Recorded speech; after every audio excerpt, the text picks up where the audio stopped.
on that. It's okay. It's not very loud. It's okay. It's okay. That way, we're not starting early. You're starting 40 seconds late.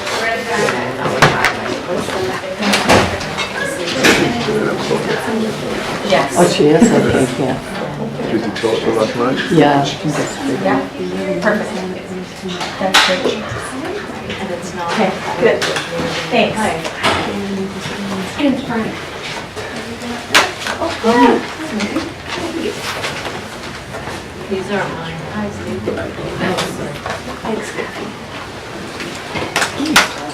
Oh, why did you tell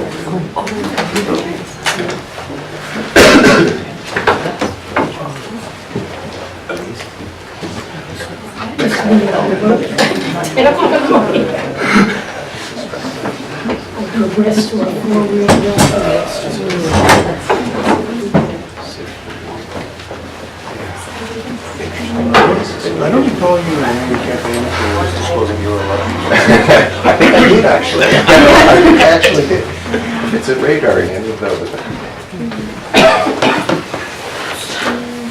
I do come from Amish Mennonite on my father's side. Hi, neighbor.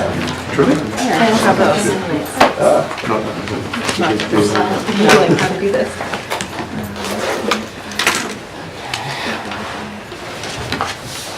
Take faster. You know, You know that's right.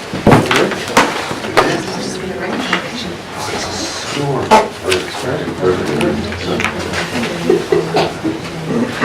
does. It's It's all been kept secret from Yeah, it gets changed from time to time. I have it on a post-it note inside my desk drawer. It's not. Did you know it? No. It's not It's signed. not his. I'm right there with you. Like, how do I keep this open-minded? I just love it. We're just like this. Now you have a real copy. Oh my gosh. That's all I can say. It got a check mark next to it. I should do it at the hardship allowance. I think so.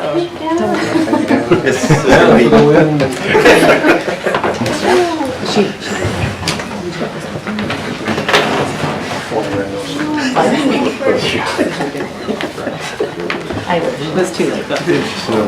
It was pretty, she seemed like more temperament for some of the 8:30. But I just thought it was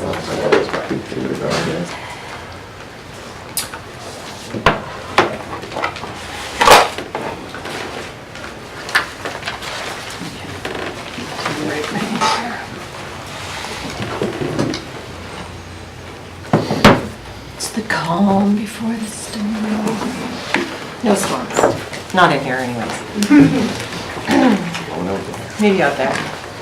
Once we get Russians. Yeah, I bet. I bet.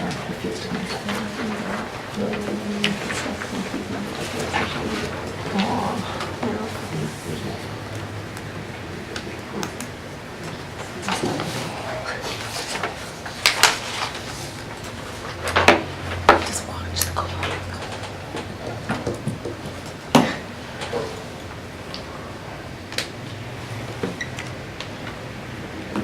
I think that clock is slow. It's a little slow. Good morning, everyone. Good morning. I will call our District of Tofino regular council meeting for Tuesday, December on the territory of the Tuolumne First Nations. Ask first, please, for a motion to adopt the agenda. Adoption. Second. Thank you. Moved and seconded. All in favor? Thank you. None opposed. Motion carried. And our first order of business is adopting the minutes from the regular and seconded. Any errors or omissions? No? Okay. All in favor? Thank you. None opposed. Motion carried. Okay. Public comment on agenda items. We have one person who signed up. Welcome. Thank you. Thank you. Nice to see you on this side of the fence this morning. So, good morning, Mayor and Council. And I just wanted to bring your attention to one of the agenda items that you will be passionate about having this report done, and in my previous life. And I just wanted to say that there's two things I think that are missing or could be added to in the report in general. I think it's been very understated in the document. And I just wanted to give you a quick picture of what I mean. So in the 60s, for example, you know, there was people camping on Long Beach and down at Flow Bay, and there were a bunch of Americans there, and then the beach. And in the 80s that doubled, and in the 90s that doubled again. And for example, last Saturday I was there out at the beach, and there must have been at one moment in time on a sunny Saturday in December, maybe 1,000, I don't know. We have this world-class beach where all of this is going on. People are walking and people are surfing, and there's such a drive, you know, to have more, to do more on this beach. And I'm not sure that that has been captured either in the report.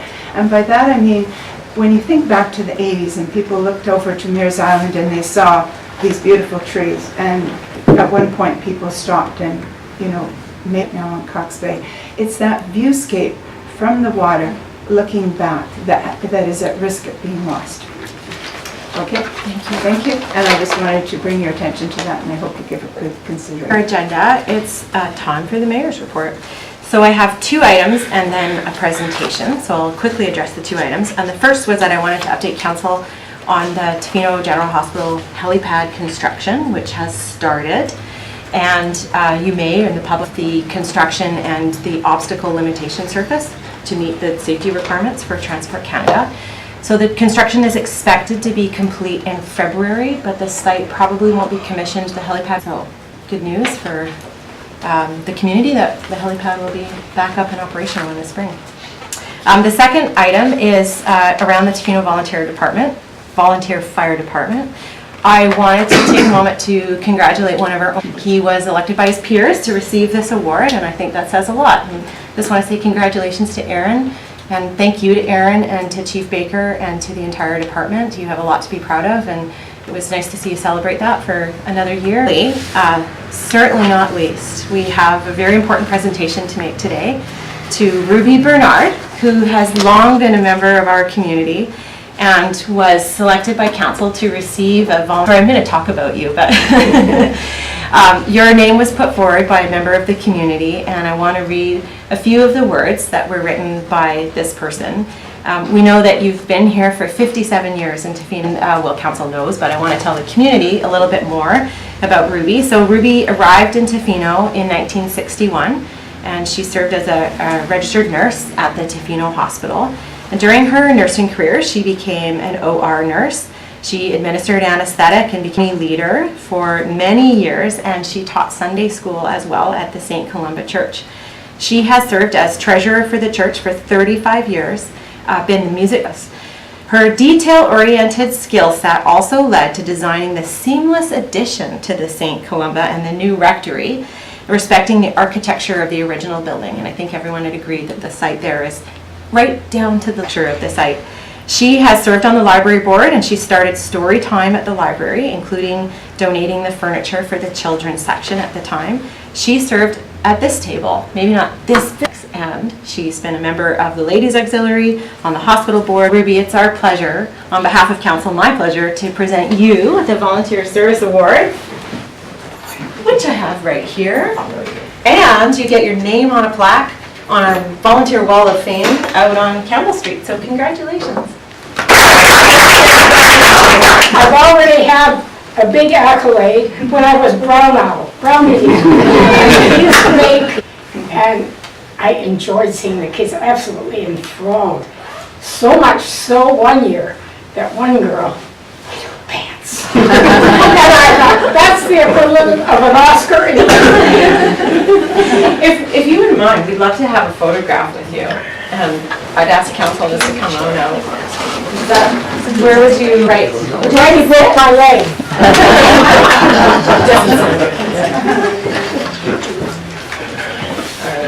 Okay, Andrew, do your best. You have your line. No, that's fine, I can do that. Sort of cut them back. And then everybody's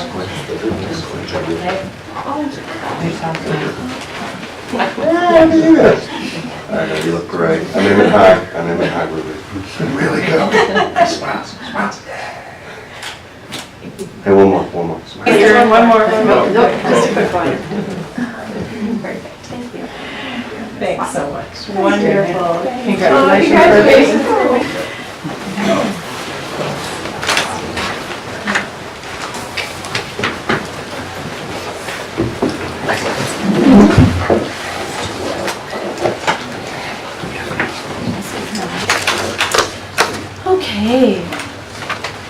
best part of council meetings, I swear. All right. All right, so moving on, we're from Cermak, and I think it's Dave and Linda. Okay, great. Welcome to both of you. So you have up to 10 minutes, and we do have a clock there. Sorry, it's kind of on the other side as well. So. Stable, but not me. Oh, okay.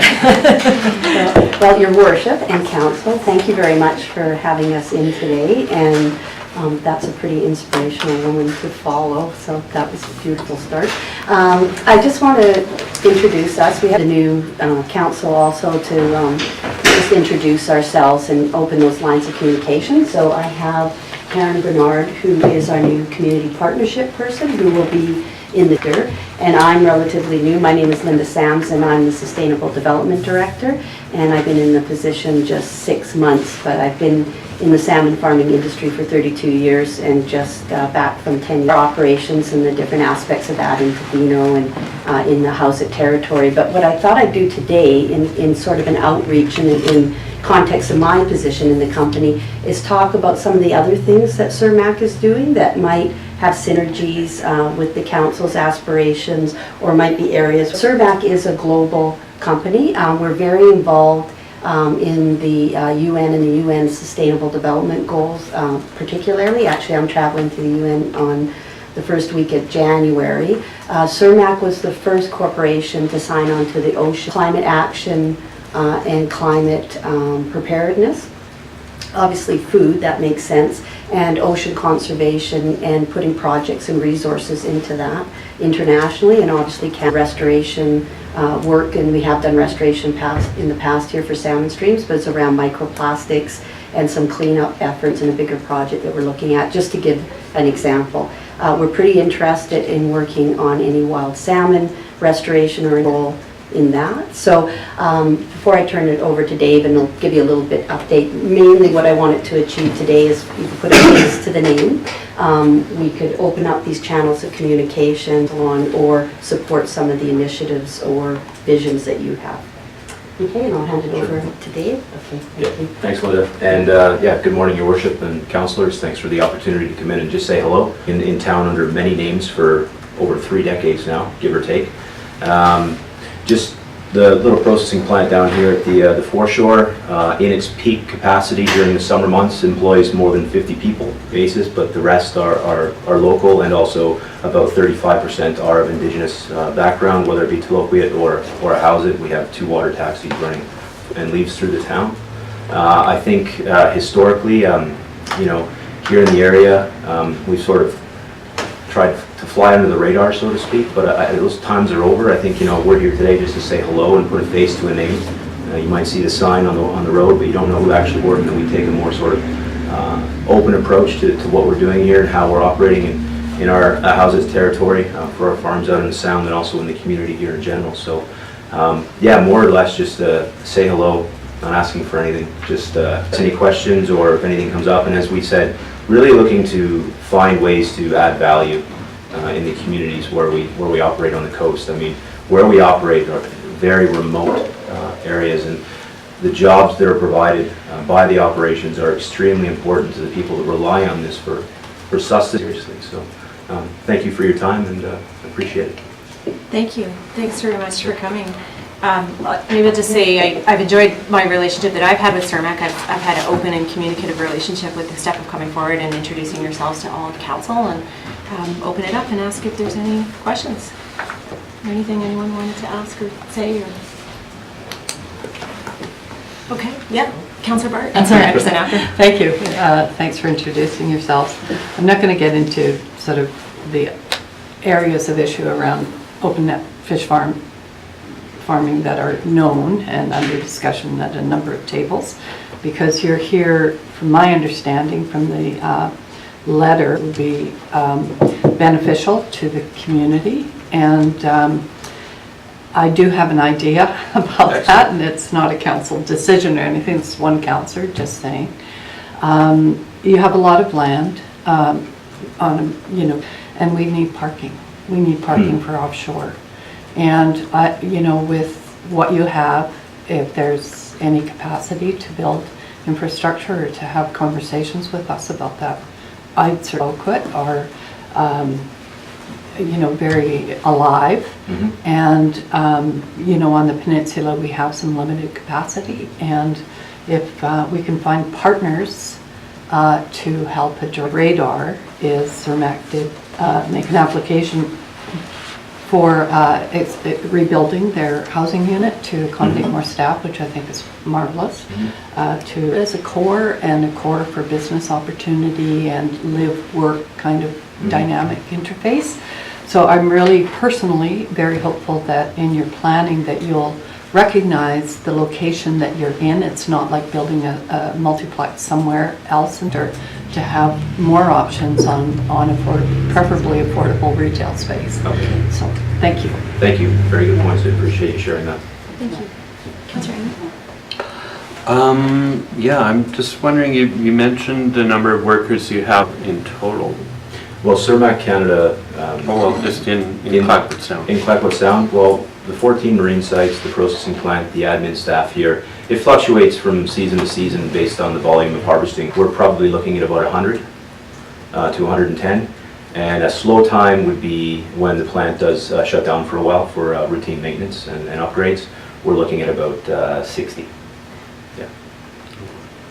I'm just asking because I'm interested in as many of those people as possible, and on the West Coast. Yeah. And the less that we can have people traveling, the more it generates a local economy. Yeah, absolutely. And I guess, to the point too as well, housing for our staff so they can live here and really full time as well too. I mean, I came back from CERMAC here as a production manager in 2016 when I met the mayor for the first time. So I'm acutely aware of some of the challenges that come with retaining staff and having them live in town. And it's definitely a focus for the business to improve. Great, thank you. Okay. Let's move to the correspondence section of our agenda, and our first is a letter from a recent visitor regarding off-leash dogs on enforcement of Tofino's bylaws around dog leashes. Anybody wish to open? Councillor Anderson, was that your hand? I would like to just say a couple things by way of background. It has been discussed before, declaring one beach off-leash dog area. And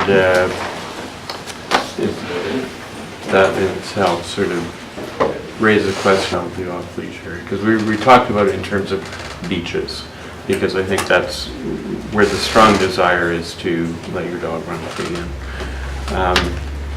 With the lines like, well, why should it be this beach and not that beach, or could it rotate from beach to beach from year to year? So I just wanted to, because there's new council members who were not at the table, but we did have the discussion before and just sort of decided to leave it as it is. So, and that's... Question to start. Yep. The letter refers to the fact that if we're not enforcing our bylaws, we could be liable. Is there any truth in that statement? In this case, I would suggest not. I mean, the suggestion that we need to be everywhere enforcing every bylaw every minute of the day, no, we do enforce our bylaw. We're just not on the beaches 24 hours a day enforcing leash bylaws.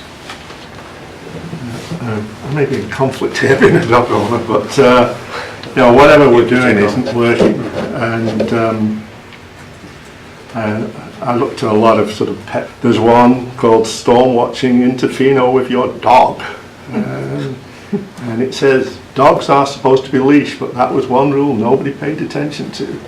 And we've talked for the past 7 years about education, which I think we tried to do, but we're competing against social media and websites, so I think we have to try and do something. I don't have a solution, but I don't think we can just say, well, let's educate people more, because we've been doing that for 7 years and it's not working. Thank you. Councillor Chalmers. I just want to agree with Councillor. Is it a bylaw priority? I know we prioritize different things at different times, so maybe looking at how much checking on the beaches or... We do beach patrols in the summer. Now, the time of year when the letter was written are in the summer. But we do patrols in the summer. You know, going a little bit to what Councillor Anderson spoke of, and maybe as an idea, rather than saying, well, the off-leash is one part, council may want to consider having an off-leash time rather than well, maybe it's midday, I don't know. But just, you know, a limited number of hours so that as the beaches are busier, then there are fewer off-leash dogs. That still requires enforcement. Ourselves, if we're going to be more actively enforcing our beach bylaws. Thank you. Yeah, I think that this is not unlike vacation rentals in some way, shape, or form, where we have some bylaws that we didn't enforce for a long time, and then we decided doing it and what we were going to do.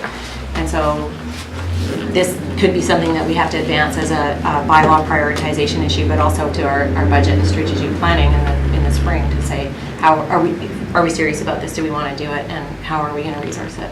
Councillor Well, Parker. that we have to be realistic about the enforcement abilities that we'll incur when any bylaw they're enacting, especially something as such as dogs off leash, where the amount of resources that would need to be committed to actually that. So suggestions from staff in terms of bylaws that might be realistically enforced. With understanding that this has been an issue that has been going on for probably as long as I've lived here. It used to be in the downtown core that it was more of the issue, and what has to be realistic in the overall sense of the ability to enforce in terms of bylaw. Thank you. Yeah, I'm really sort of into Made in Tofino solutions, and I think Councillor McMaster is right.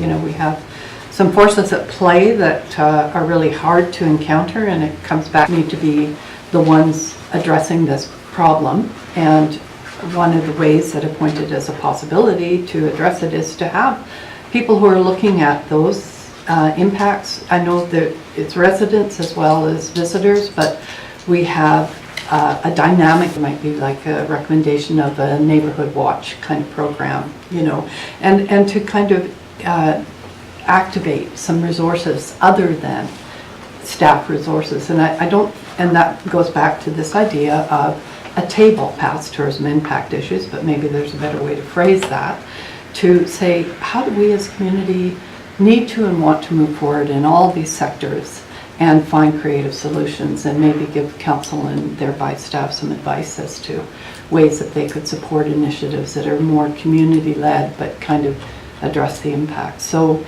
I'm back. Anyway. Whenever I can, I ask that question. We hear you loud and clear. Thank you. Regardless of some of that, and I think it's important to say that yes, residents need to be a part of a solution, but if this, just like with Vacation Air, it's going to have to decide to enforce its own bylaws. So my suggestion would be we do need to consider this in a bigger context, and we do need to talk about it in relation to other bylaws that we've chosen to prioritize or to proactively enforce. We still will need some staff resources, and so that's kind of a work planning and maybe a strategic priority that we need to address in the spring. But looking at staff a little bit. Yeah, staff have only had a preliminary. We're planning the next 4 years.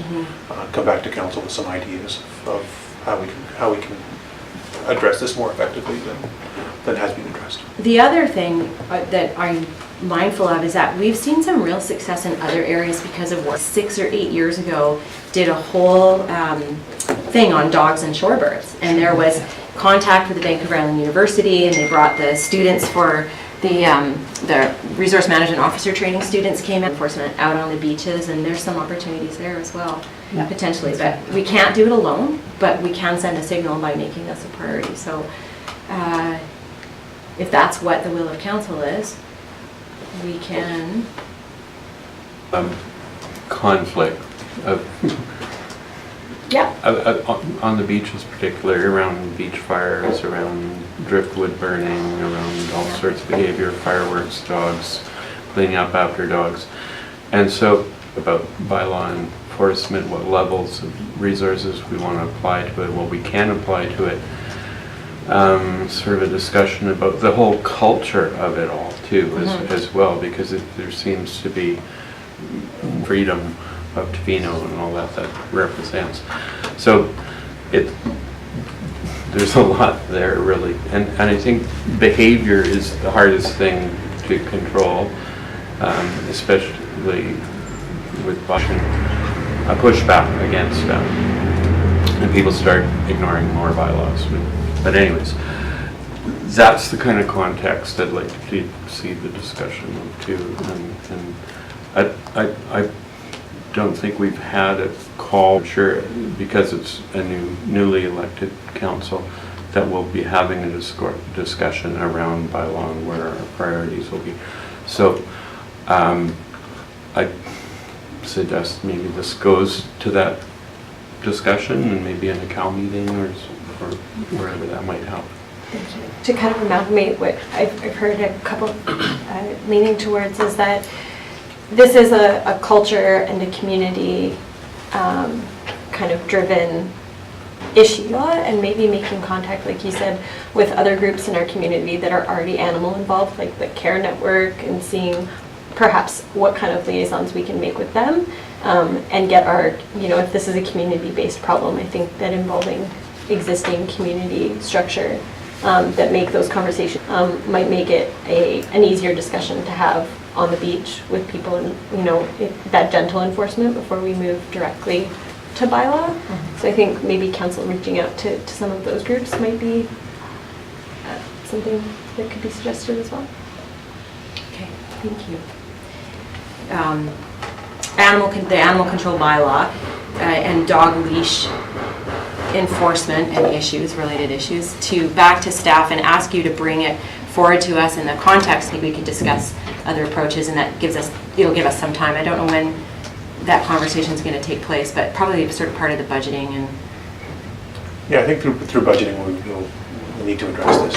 Right. If we're going to do anything in 2019. Right. Okay. So kind of a late winter, early spring community groups, and kind of test their interest and see.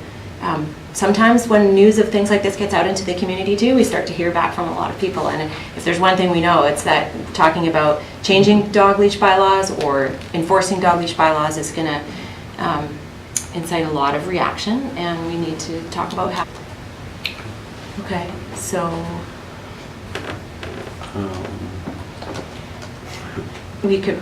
could we refer the issue, the animal control bylaw and the dog leash bylaw enforcement?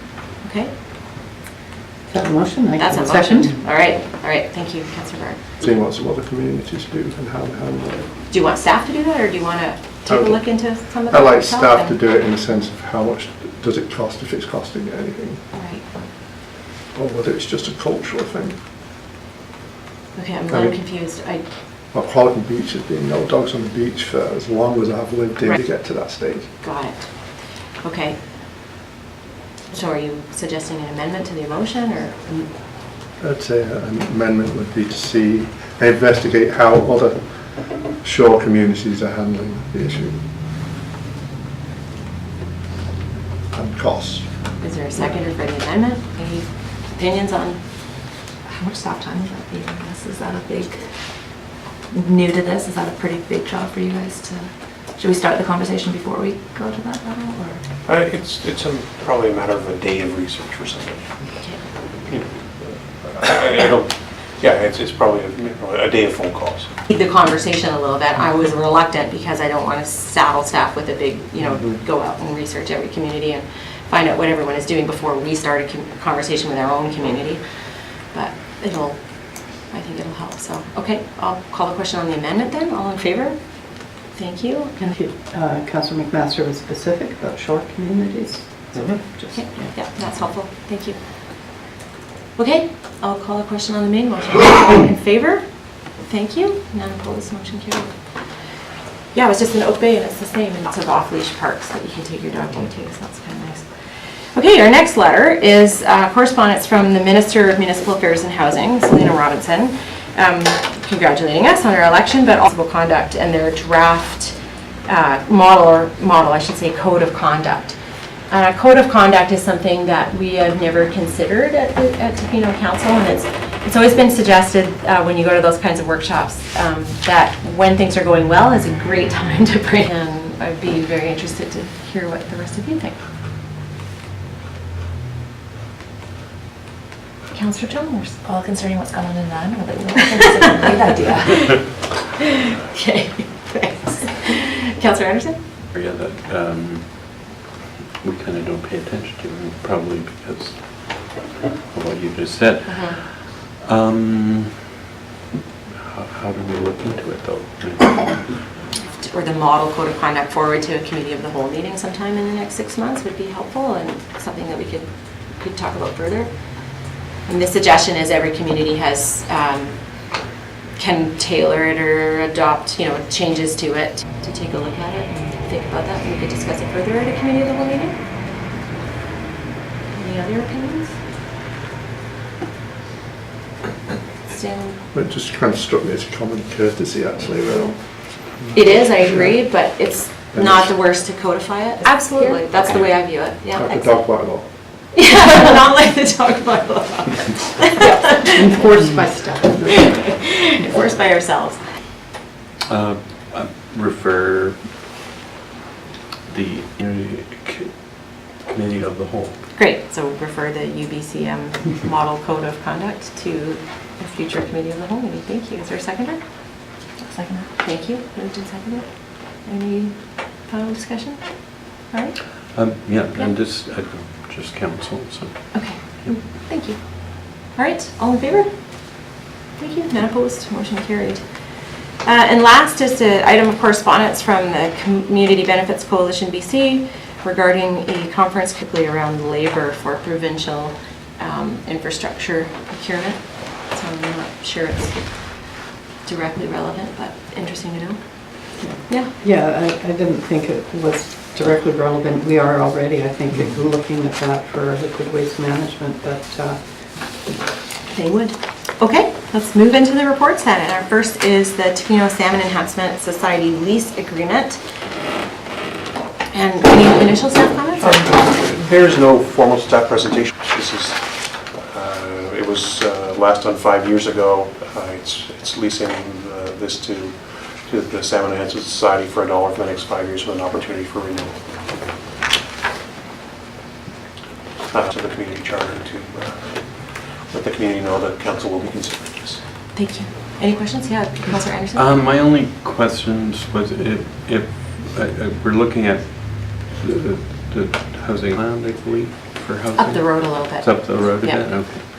And I'm just wondering if this particular piece of land has ever been considered as a site for any affordable housing project. I don't know if there's room on the site or sort of off the table for the term of the lease.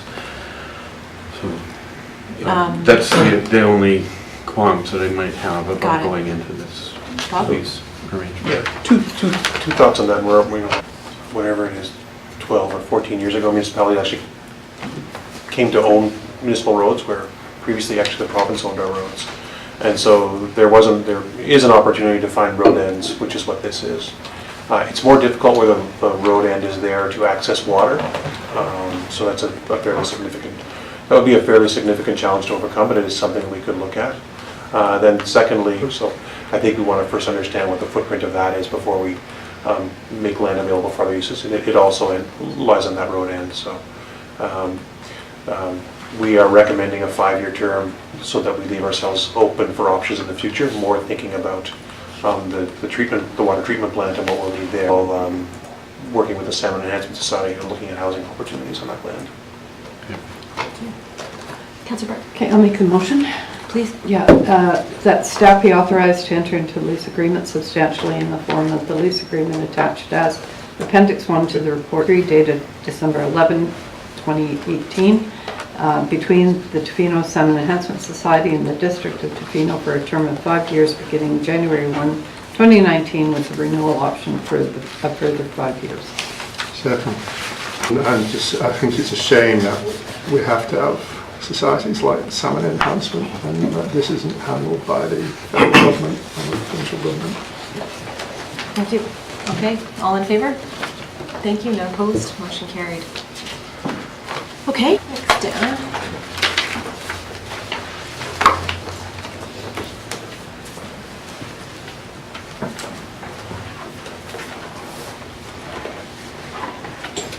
People at Planapalooza, so that was great.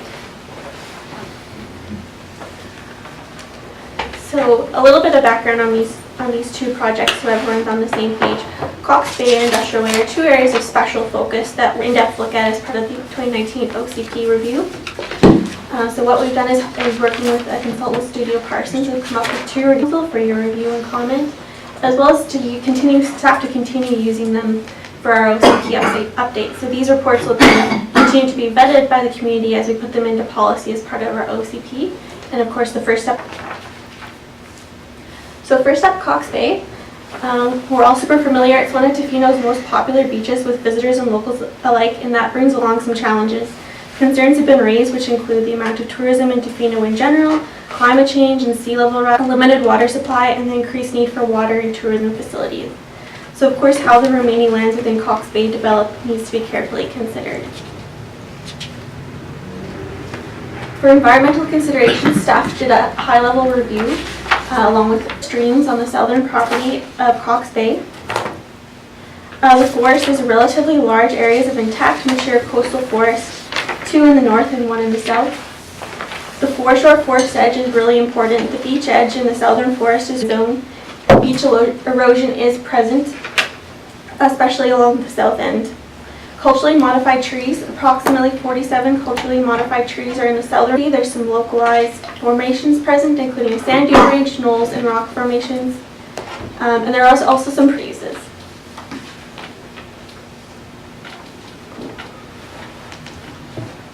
There we go. So a little bit of further context about the relevant planning documents that are currently in play in Cox Bay. So of course the OCP has policies around Cox Bay and policies pertaining to Cox Bay. There's 3 development permit areas on the property, on the area, sorry, I should say. 2 environmental, the riparian and the foreshore area, and the 3rd, the tourism focus, which is both environmental and form of character based. There's also relevant policies included in the Parks and Recreation Master Plan, the Vision to Action, into more detail in this document. So what can be achieved with current zoning was an important part of this exercise, and to provide a snapshot of the potential build out under the current, which is split zoned A3, which is a rural residential zone, and C5. To the south we have Cox Bay Beach Resort and Long Beach Lodge, which are built out totally and have that public access path in between. The green swath there is privately owned property, which is the campground zone, as well as A3, which is a rural residential zone. So there's the ability here to develop hundreds of campsites on the land as it's zoned now. And then the red parcel is a residential parcel, which is split zone. So a stakeholder meeting, 2 open houses, and a high school session and a survey were conducted in May to inform the community and stakeholders on the project and allow people to ask questions and provide further feedback. We had a great response. We had about 230 survey responses where all the questions and the responses are broken down in graph form. But some takeaways here is that the beach is well used, with many people visiting several times a week to walk, surf, or storm watch. There's strong support for all forms of environmental protection, but the greatest support was for a beach protection buffer zone. Future improvement to Cox Bay. Concerns related to existing resorts included the scale, character, and the impact of the resorts on the beach environment. In thinking of future development, the most supported items include campgrounds or cluster housing to protect the environment. The highest priority found stakeholder event, there was also a desire to balance key stakeholder requirements with the environmental values of the community.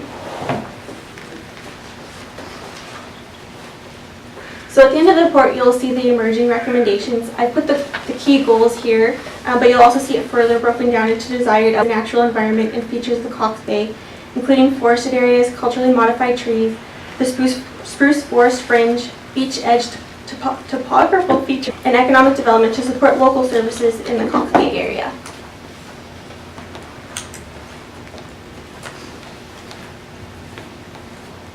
And maybe we'll just pause there, and if there's any questions or comments about Cox Bay, we can... Yeah, thank you very much, Annie. Obviously Cox Bay is an integral part of this community, and we had discussed at a CAL meeting, although it was deferred to this section where the opportunity to delve deeper was expressed. So this is now our venue. But that being said, it was up there, but it's in my notes that one of the prevailing things was the protection of the environment in that area, the integrity, of course. And so I had a few questions specifically around that that I wasn't able to find areas and how, as a district, we go about that.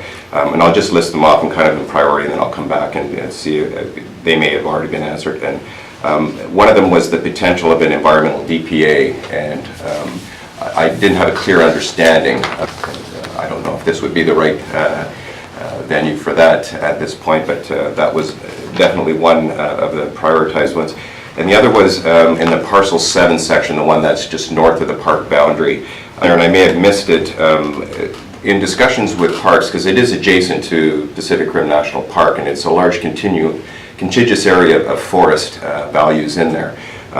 Has there, at this point, Parks Canada been involved in, could be in talks with parks, either in discussions as a continuation of Pacific Rim, or if Tofino has the ability to create like I said, protected zone in that area? Was the explanation of what an environmental DPA may look like for that? Sure. So there are a couple environmental development permit areas on Cox Bay. And so there's the riparian area, which is covered on fish-bearing streams, and we're looking at is into adding it. And so the protection of a riparian development permit area is it's a buffer along the top of bank of these fish-bearing streams. And before a developer can do any vegetation clearing, grading, construction, anything like that, they have to first get a biologist and a development permit PA, so which essentially is a leaf strip area from the top of bank. And so that's usually a typical like a no-go area. And then the biologist will also give we see other comments about mitigating construction or clearing like this tree significant. So we put all those into a condition as a condition of the permit, and then when we issue the permit to them, all those conditions are there. And then to kind of close that feedback loop, we take a security, and at the end, the biologist comes back to site, and if no environmental did, return the security. So that kind of closes that feedback loop for us. The foreshore is similar, but that's along the beach fringe, and that's about 30 meters landward and beachward, as well as the tourism focused DP area is kind of a blanket area on Cox Bay. It doesn't come all the way to the south, but it's on all the northern and forming character. So not only, so say a property like Pacific Sands, they're going to need that environmental report about what they're doing, but also it's going to go to the design review panel to look at the forming character of what it looks like, say if they were going to, when they built that addition. That clarified what I was interested in. It obviously raises some other questions in my head, but Yeah, I'll totally. burn you with those right now.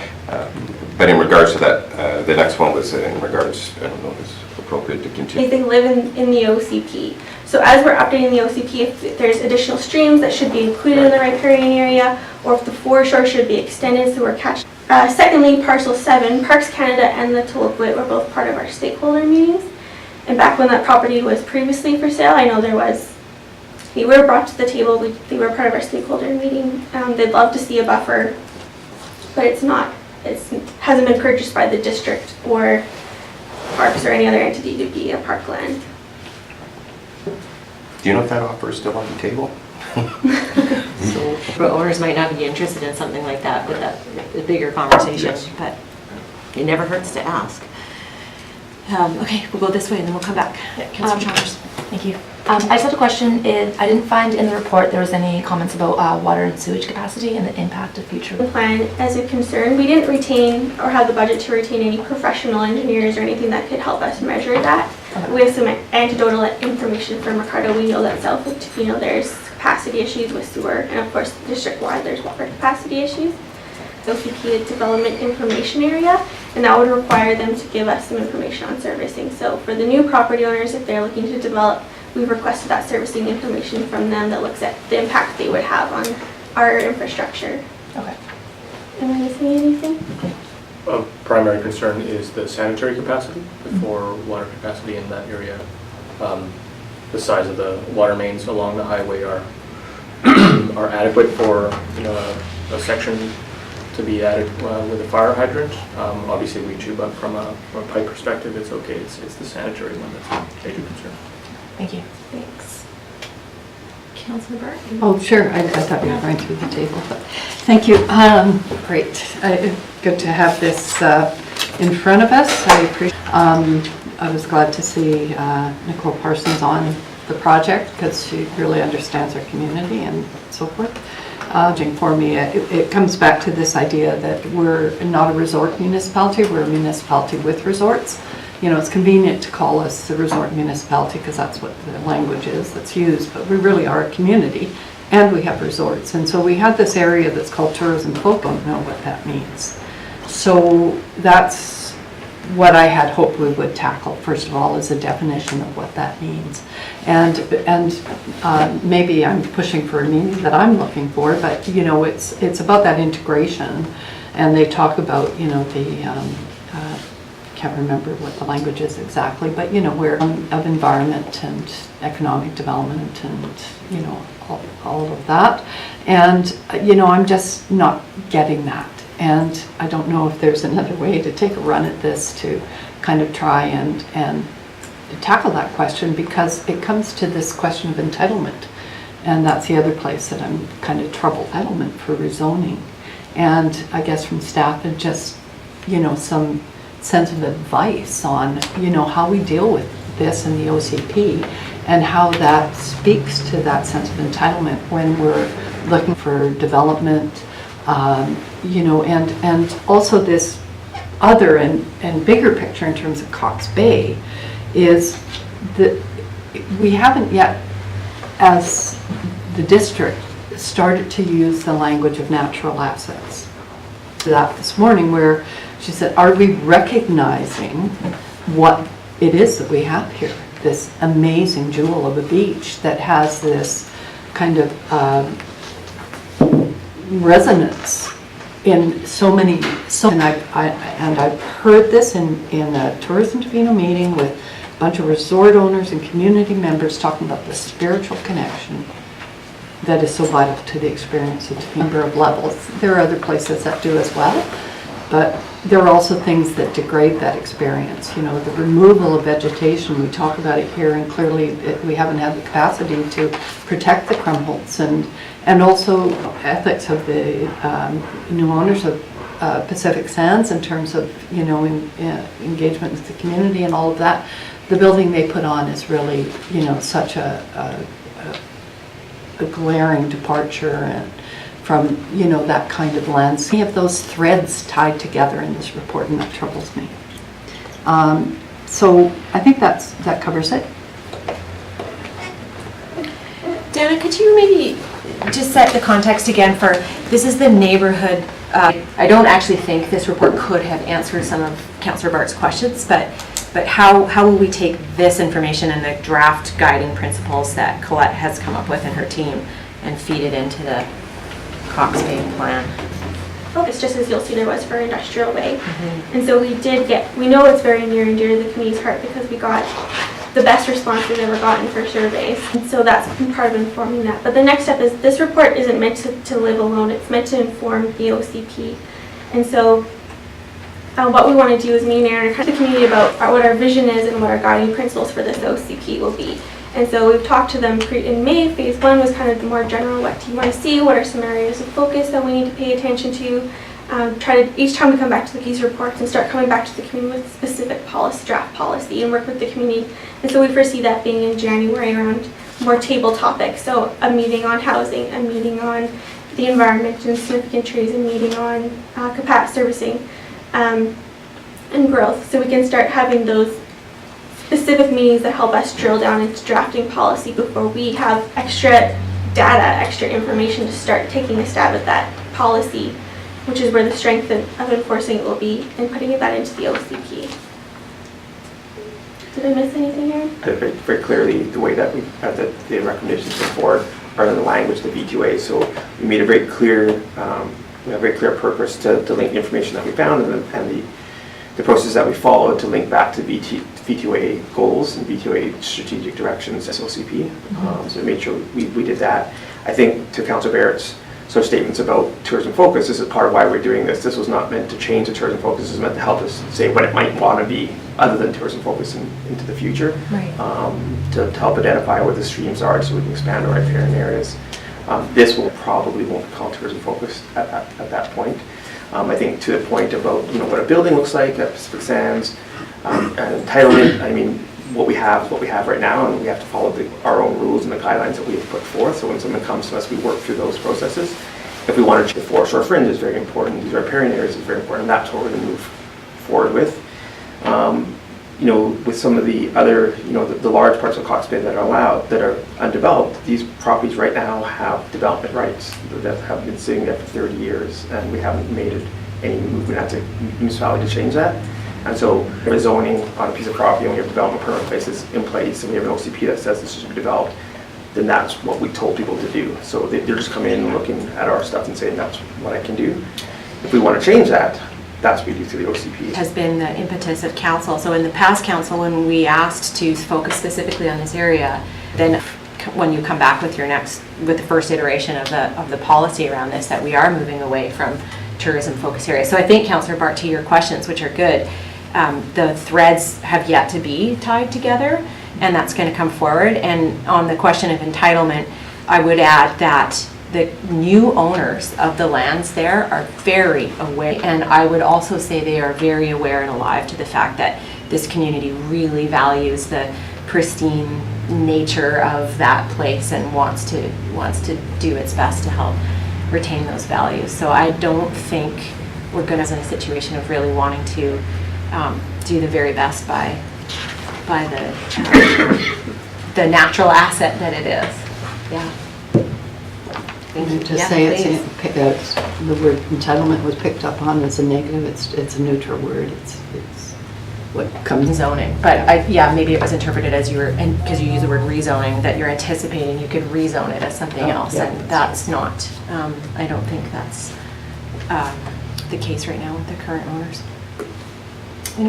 And I was wondering, first off, I'd just like to comment that I think the report reflects the community and my idea of the kind of environmental values around Cox Bay that are as many of the tools we have that we can use to protect the natural values at Cox Bay should be put in place and through the OCP process. As reading the report, understanding what it meant, and then at the end when it said this is meant to frame the discussion about the OCP, then it sort of became implementing policy around it. But so my questions are around we're looking at our significant tree bylaw again. The kind of things that were brought up in this report, as we look at the tree bylaw, sort of how does that mesh and with the OCP planning documents like this and the OCP?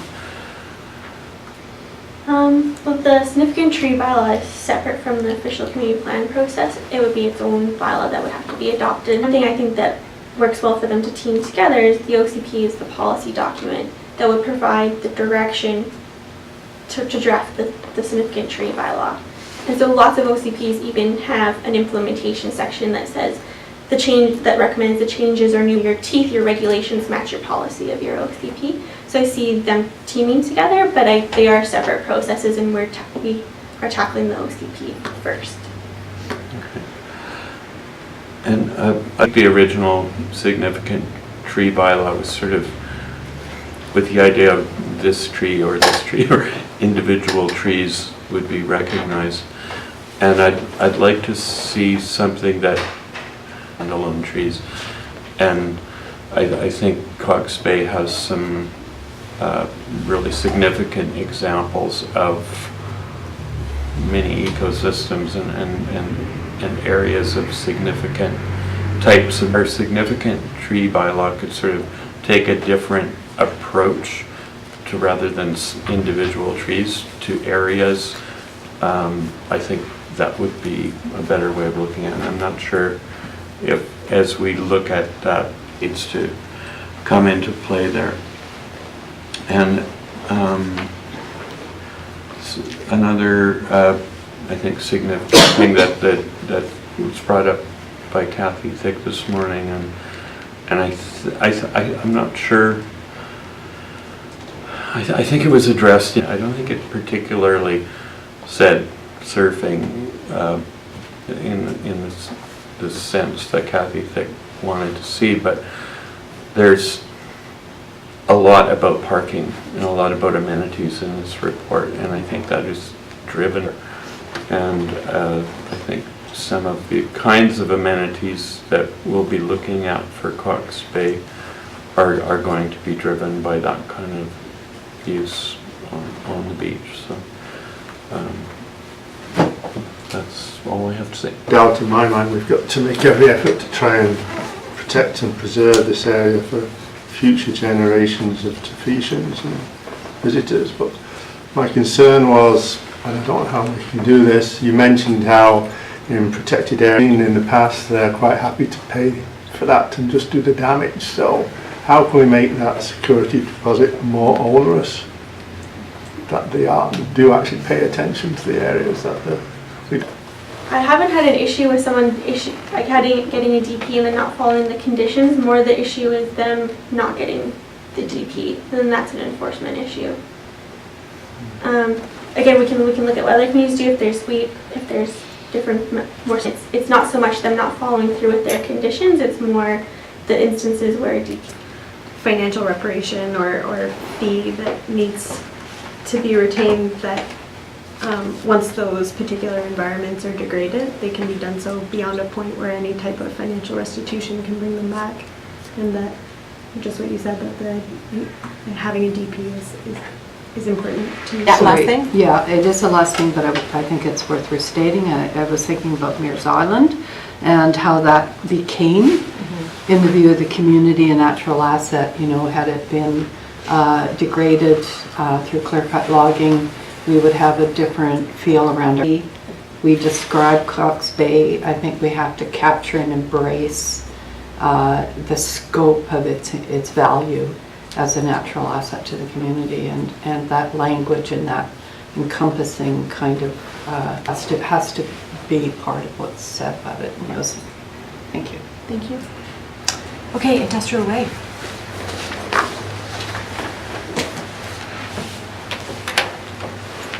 About Industrial Way. So, shifting focus, here's another area where we're seeing some challenges. Industrial Way, like the same boundaries what the OCP designates as light industrial. This is the only area in Tofino that is designated as industrial. And just as a precursor, in the last OCP, what was done was, so this is it, this is the area we have. It's in close proximity to downtown, and we all know in downtown commercial vacancy rates are low, and there's little vacant land that's zoned commercial. So we are seeing some challenges. So again, working with Studio Parsons, staff work to review the area, including relevant planning documents and environmental considerations of the pavement. To understand the existing businesses and gain insight into the types of businesses, how long they've been operating on Industrial Way, the size of their businesses, how many employees they have, some of their issues and challenges for the future. Again, it goes into more detail into the report and breaks it down into graphs, which I recommend, but at a higher level, some of the results we got is that there's a relatively even mix of tenants and owners in the area, so people are renting or they own the property for their business. There's some stability in the businesses located in the industrial lands. Businesses have multiple employees in small numbers, approximately 3 to 5, and there's a mixture of full and part-time workers. While there are some large floor space operations like the brewery, businesses tend to outdoor spaces for storage purposes. Housing, of course, was identified as a need for both staff and potential future use. By our unofficial counts, there's approximately 20 to 24 housing units in the Industrial Way area, greater degree by the business owners than housing.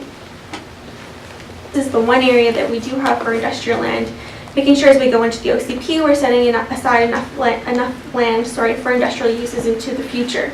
So that was one thing our consultant helped us do, and they'll give you a high level here. And of course, the report does kind of give a little more information about how it was done. But it was taken the business licenses, building permits, and land data, as well as the employment survey. So since 2006, there's been a 13% increase in the general labor force in Tofino. According to the statistics, 9% of the overall labor force. So let's say about 1 in 17 people work in the industrial way area. If we relate that back to how much land we know is being used right now for industrial uses in the industrial way, there's approximately 0.16 of an acre per employee, or 0.06 of a hectare in the industrial way. That employment increases at the same rate as it does for the overall of Tofino.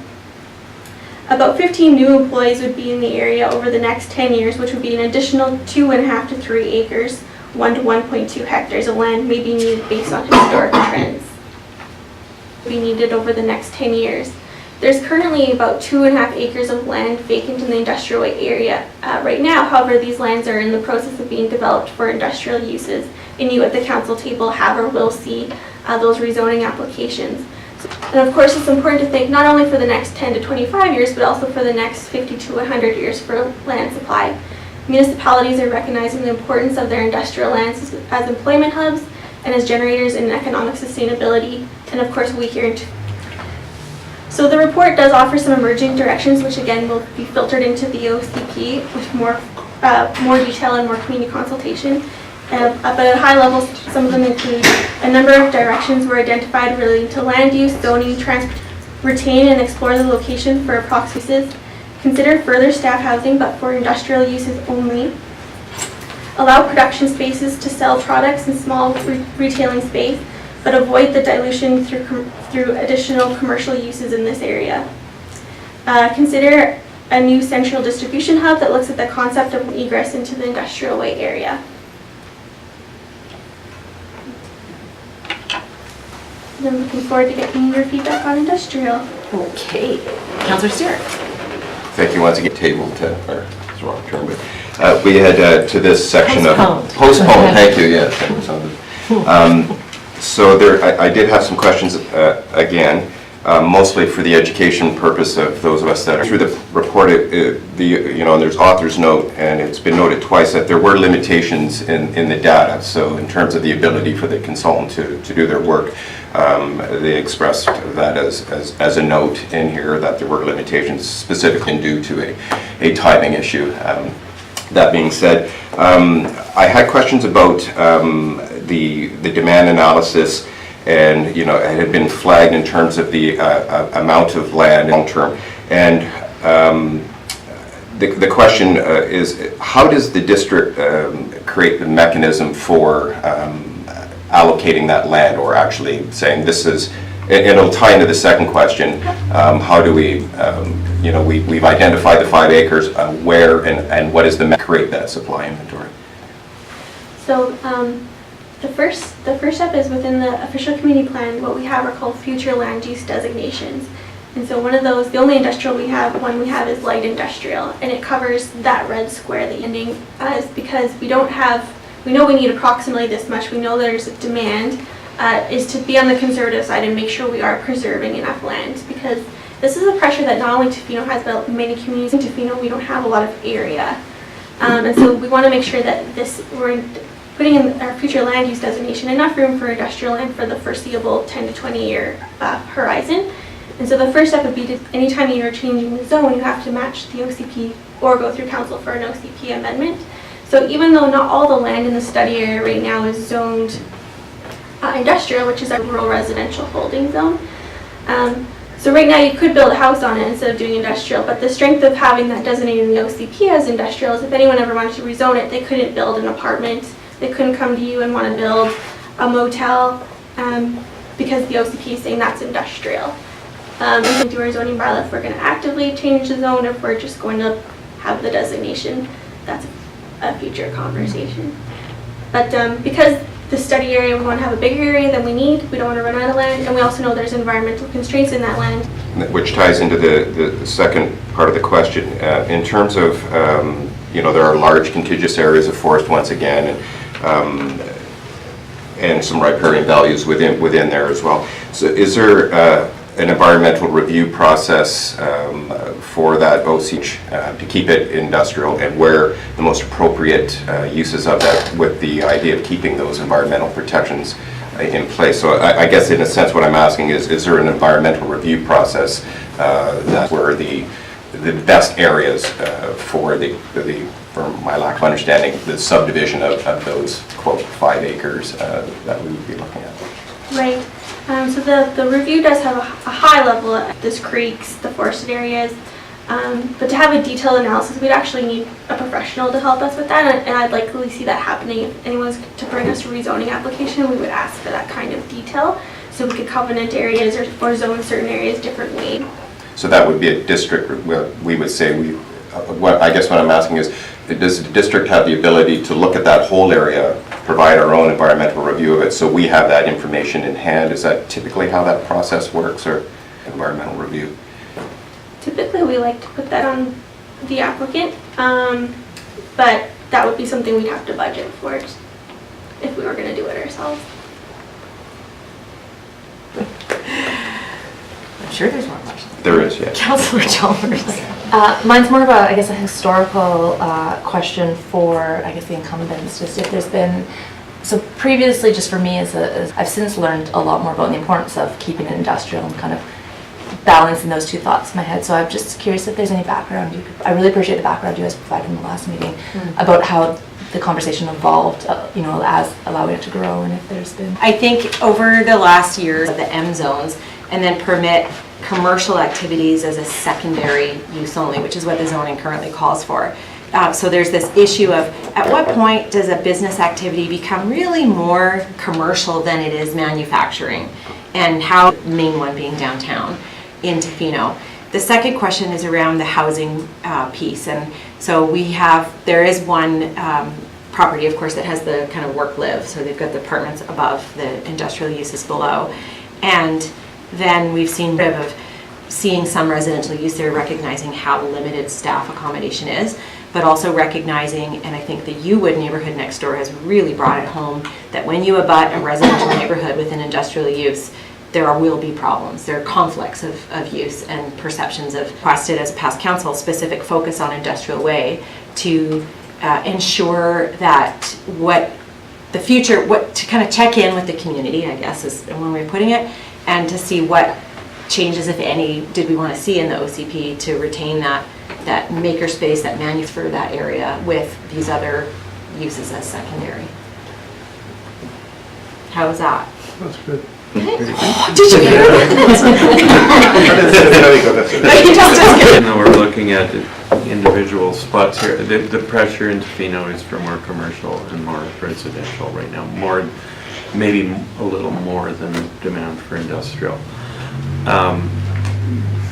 So it's easy for anyone all these uses that there's pressure to do. But I think that there's another way of looking at it, is that we have OCP designations for residential, for commercial, for industrial, and that the OCP that rather than changing designations on areas, try to keep it growing along the lines of the OCP, which is a more well thought of and overarching way. And the report came back to my liking that we should keep these industrial lands as industrial. It not only points out that future need for industrial, but it points out that we need to find ways to OCP designations for it. Thanks. Councillor Burt? I think that's a perfect segue. Thank you. Thanks. I was really pleased with the report because it did have the outcome that I was hoping it would have, which is to the necessity and the importance of maintaining industrial areas. I think that came up a bit in the other report as well, but more particularly in this report.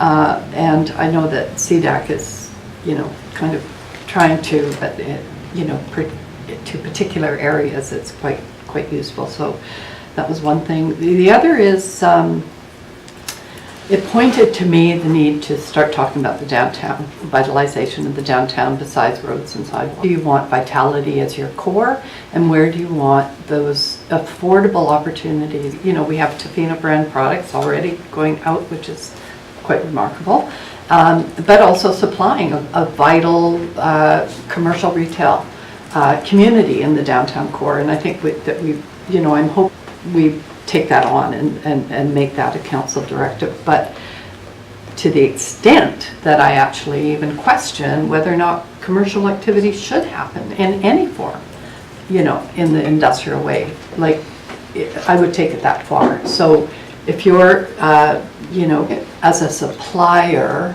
to your own or other outlets, I mean, I would take it even to that extent. So, you know, just at least to explore. Maybe it's good to have the both, because I know in the question of what drove this, you know, there's this kind of romantic function junction, kind of sketchy and all that, and let's have that. You know, an urban center of a few million people to travel to your area and supported, you know, different nodes of activity. But, you know, we're an end of the road place, we have a small population, we need to create nodes of vitality, space perhaps, and the downtown core, the retail and all those kinds of things. The gateway, you know, has the offices and, you know, various things that sort of service, is my understanding from the report that we go forward with that. The one thing that doesn't to me get addressed is, and it goes back to the Cox Bay report, because it was such a blast zone, it's such a moonscape that people put these buildings on. You know, I really wonder if that's, you know, industrial way. Like right now you take a zone and you can build on a piece of property, you know, 30% lot coverage or something like that. You know, if you're going to have, you know, but it doesn't mean people have to come to work in a moonscape, you know, that there's reprieve, that there's continuity for wildlife corridors, all the rest of it, that some percentage of lot coverage should have some form of green space. So, Councillor McQuaid? Yeah, I just wanted to follow up on a couple things that have been said here that I think are important.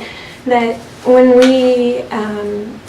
we talk about having a downtown core, I do think that that's really, really important. But I think it's important a certain portion of our year, from 1,900 people to substantially more in our summer, and that we grow and contract with the seasons, and that I think that it is desirable to have our areas, our nodes grow and contract with us, and that while having that available to us as one of those really attractive nodes to grow and expand in our summer months, in our busy season is really important. But I do also think that that means that we have to make it look commensurate with our values. If that's what we decide upon, I think that greening that space, that having kind of a general way that we want that area to look will be really what Tom was saying, and being proactive instead of reactive. If this is an area where we want to maintain or where we need to retain industrial use, that staking our claim there as a district and naming what is the best land for that to happen is important, and that in my mind is money well spent to have that out there, to make sure that we are not choosing our industrial land after things have been rezoned or after we're asking developers to figure out where those areas are, that we are saying this is the best land for our light industrial to continue. And I think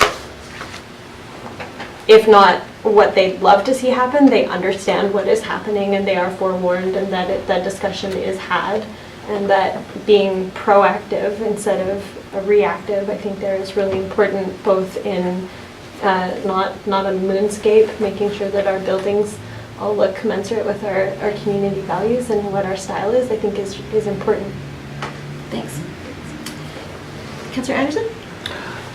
Yeah, just I'm wondering what we have in place, and as we move forward, I'm wondering if we might want to have a development permit process, maybe specific to industrial way, that might help us achieve some of these. In that thought is also part, not just the green values and maybe some of the design of buildings, but parking as well, because there's different, there may be sort of a blanket kind of a parking that's based on your square foot, and I think we, you know, there's sort of those trucks, buses, delivery vehicles, all those types of things are something that might be looked at inside a development permit process as part of that whole parking thing as well. The other thing is that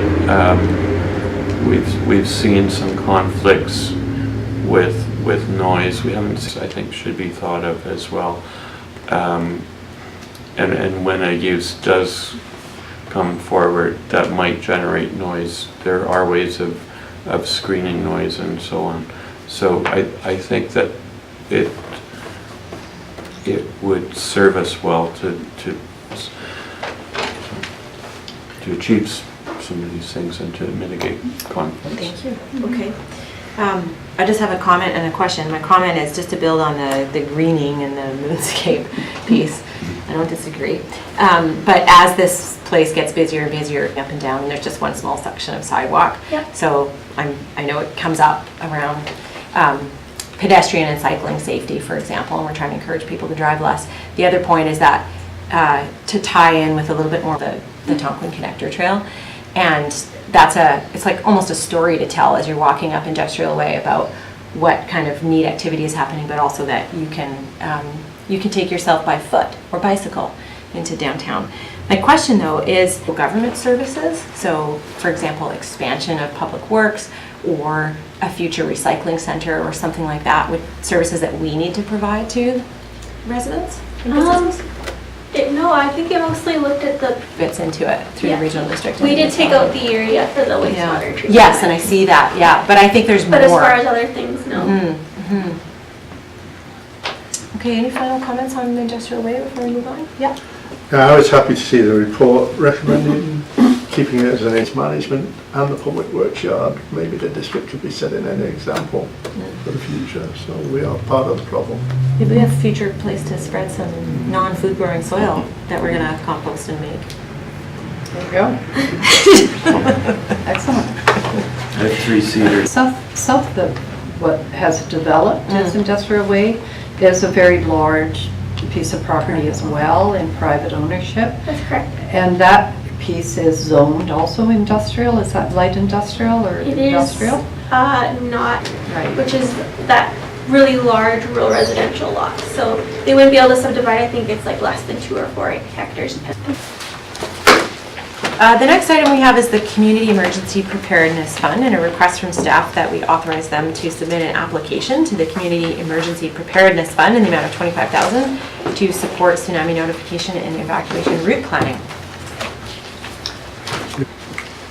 Pretty straightforward? Yeah. Yeah. I just had one, the scope of the, well, it's more, well, I guess it is a question. The scope is enormous and the work is essential, I believe. And my only question was if this was an adequate amount of resources. 5,000, I believe, is the grant amount or the application to. Is that sufficient to? It's a pretty ambitious target. Yeah, well, it seems like it is. Coastal engineers, because most of the coastal engineering work has been done. We've been working with Northwest Hydraulic Consultants and Edwater on coastal flood risk assessments and whatnot. So we have all the data, and so now the $25,000 amount is sufficient. In my perspective, we will be writing an RFP for it and putting it out there and see what comes back. Thanks. Thank you. Councilor McQuaid? Sorry, I was just checking.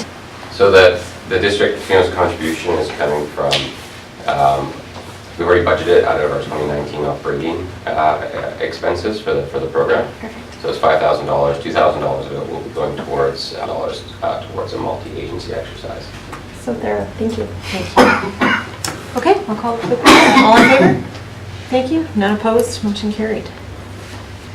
Okay, so Can we just take a 2-minute recess? Yeah, thanks, okay. Sorry, just a moment. Actions. There is going to be? Yes, there is. I thought I heard rumors that there's going to be a... It's wrong.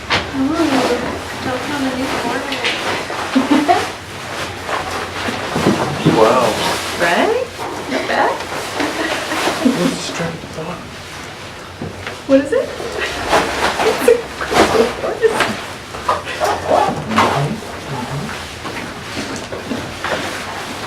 You have two paper? Early adopter of this guy. This is funny, I was reading the copy of it. Is that real fog or digital? Go on my Googling skills to figure out how to do this. Aaron, would you try turning off the middle bank of lights, please?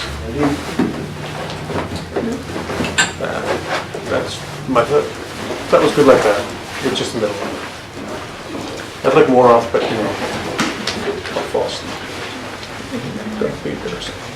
I wonder if we can get those, there's a kind of little grids of square stuff, and it makes all the light go directly down and not sideways. So, yeah. Yeah, we're looking at those options, but now I told me I can't until... We won't get it for Christmas, but maybe for our birthday.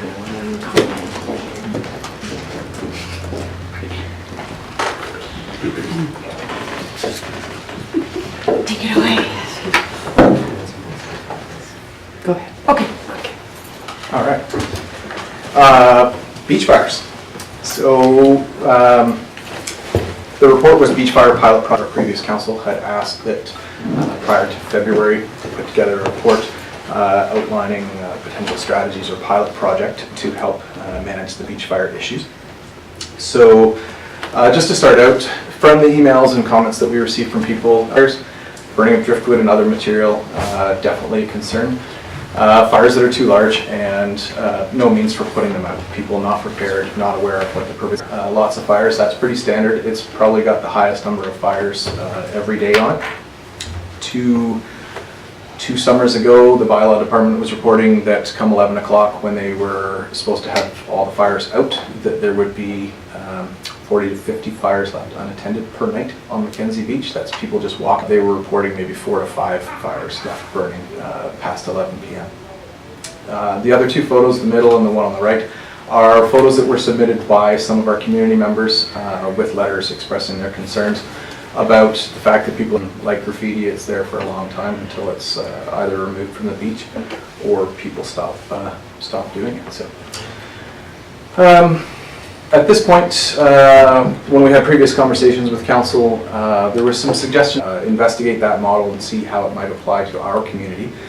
And I had the opportunity a few weeks ago to sit down with the parks manager from Comox Valley Regional District. He happened to be out here in Tofino. And he was really happy to provide us with some of the ins and outs. He gave a list of the keys to rings. Each ring every day gets a free bundle of wood. And there's a park steward that's available to sell firewood throughout the day for anybody else that wants more of it. Fire rings are first come, first serve. Rings are cleaned each day and ready for use, so part of having that available for use the next day. Water buckets are provided to meet provincial requirements for extinguishing fires, so it's a minimum of 8 liters of water be there and ready for use, not an empty bucket, but so they supply the buckets and the expectation. And the education not be moved around, so they are quite heavy, substantial rings. They're buried 1/3 into the sand, filled with gravel, and that's so that they cannot be moved from place to place and that they stay where they're intended to be. And they have one in Comox Valley. He helped identify some other keys to success that we would require out here. So first of all is a license of occupation issued by the province of BC. This gives us the per month process to get it. It's not very expensive. But it is a process to go through and lots of details required for that. It's only about $300 to $400 to actually get it, and it could last for as long as 10 years, or they could issue Mackenzie Beach. And from what you've seen in the report, the fire pits that they use in the Comox Valley, they're about $1,200 per fire pit, so just to give you an idea there. Park staff to ensure the fire pits are clean and ready every day. So there's an expectation, firewood, somebody to keep it clean and ready to use, somebody to deal with all the garbage and those sorts of things. So personnel to manage the fire pits, after the beach is closed or as outlined in the outdoor burning bylaws. And we've talked about in the past, the issues that we see here is that I definitely feel that people are not necessarily willing to walk the length of the beach to see what's happening at a fire ring, down towards Middle Beach Lodge if they're at Crystal Cove Resort, thinking that it's completely fine. So you have to have a way to deal with all those folks. Public works staff or park staff to remove and store the fire pits at the end of each season. So storage there is something that has to be considered. And then there's also the expectation of an accessible fire pit there. But that would be pretty important too. Lastly, most importantly, key to success is actual information and signage that clearly outlines what the program is so people can see it.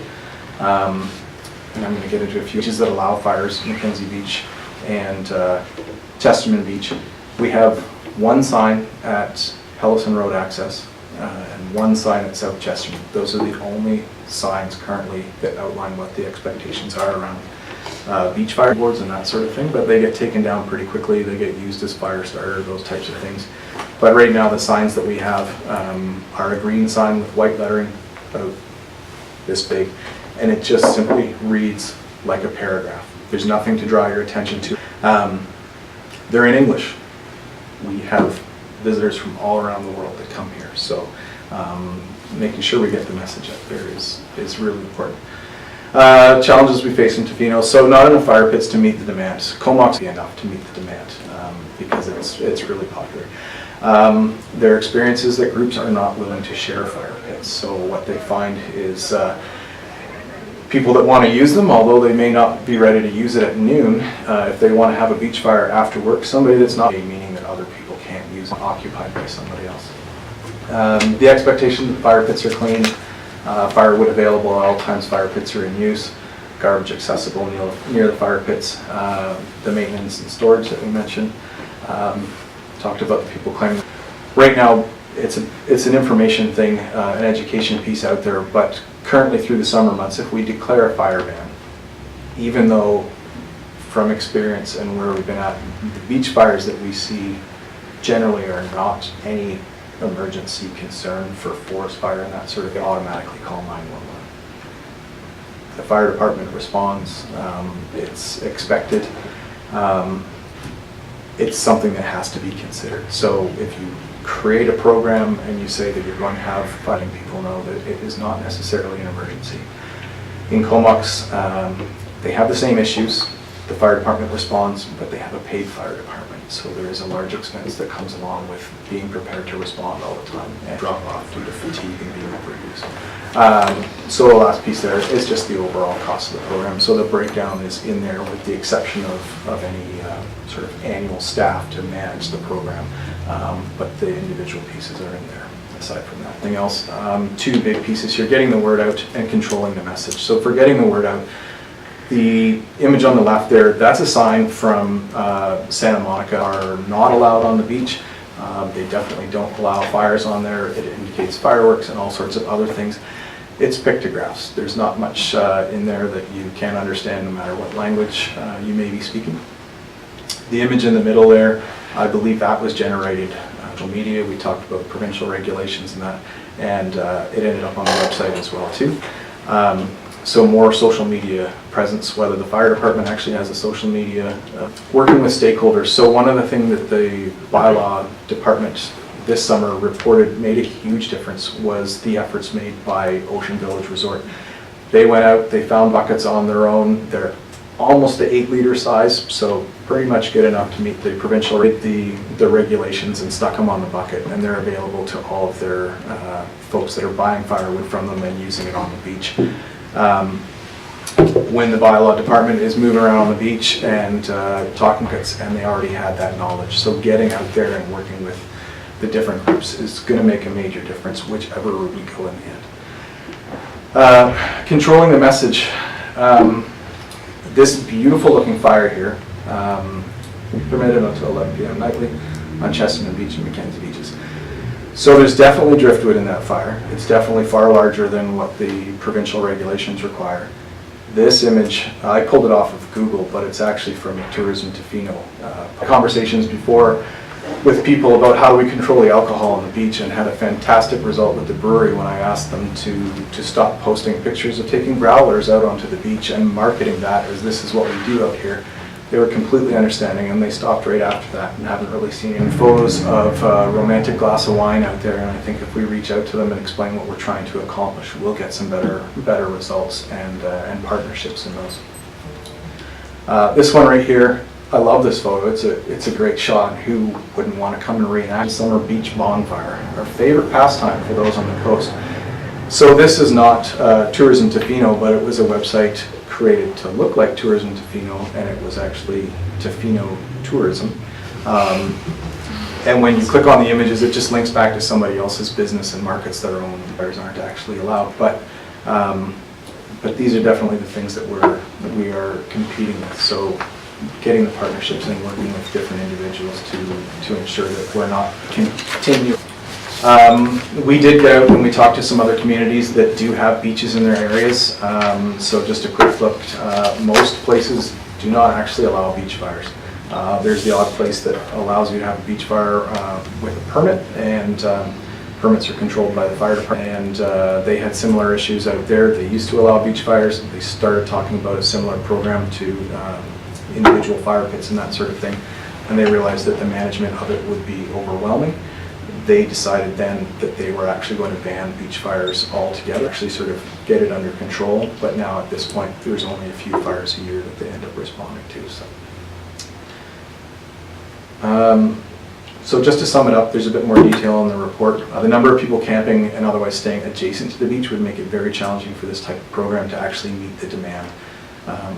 And not meeting the demand of this type of program may also result in the increased after-hour resources, such as volunteer firefighters to manage the fires, or increasing bylaw staff, or relying on our RCMP for assistance with that regard as well too. So. Councillor Anderson? I'm wondering if you know, or if you checked into how Parks Canada deals with beach fires. They partnered with Parks Canada 2 summers ago and interacted very well together, trying to plan out whether or not we were going to have beach fire bans and that during the summer months. They do allow them. They have some park rangers out there as well too to help enforce them. But it's the same as ourselves in Euclid is considering the idea of if there is a ban everywhere with the exception of the fog zone, that may happen here as well too. To support that, but at this point they do allow them in. What level of, I guess, drought we have to have before the fog zone has a fire ban in place provincially? I've spoken with the Coastal Fire Center a number of times on it and talked to them about the fact that primarily 2 years ago when we were concerns, yes, we're in the fog zone, we haven't seen any rain, we're not actually having any fog for a few weeks at a time, and really only responses I get is it's a very scientific method and they have it all calculated out, and at this point everything is still fine in the fog zone. So I can't get beyond that layer at this moment. Okay. And resort, but when the resorts can work with the district to do the help with the education bit, and I think the fire ring program is I probably wouldn't support that. I think other things around education could work better and improve signage, as you sort of suggested there. I think signage around all those uses at the beach which create nuisance of some sort. Consolidating a kind of a program around the signage to capture all those things, not one for dogs and one for this and one for that. And it's like walking through a forest of sort of trying to capture that all, partnering with Tourism Tofino, partnering with resorts, Chamber of Commerce, as much as we can on it, and happening if that's possible too, and using some of our MRDT resources to Dissimilar to the water conservation campaign from a few summers ago, which is really like a social marketing campaign around changing people's behavior around water conservation, and it took a lot of different partners, and we were really successful. Councillor Chalmers, and then we'll come to Councillor Burt. Talked about it quite a bit from the resorts point of views. And from that, I can concur that I know there's a huge appetite from the resorts to help with this. Crystal did lead the way, and I know there's some change in Ella with management, but it has been talked about quite a bit. And then one of the things we talked about too, supplying information with every bundle that you get, I think would help a lot. So with the signage, kind of looking at that, I think. I completely agree and have looked at, how that, what we would have to do in order to actually make that possible. That if firewood is being sold, there is, soak it all in. Yeah, and then I just have a quick question. With what that short ban that you did have when the floods a couple years ago, do you have any, maybe off the top of your head, numbers about how many call-outs you did end up getting from people? I don't have it right with me, but I know there was quite a few. Into, there was one in the night and the third one in the night, the numbers dwindle and dwindle, and it might be one person responding, it might be an officer that's going out, and it's really tricky. So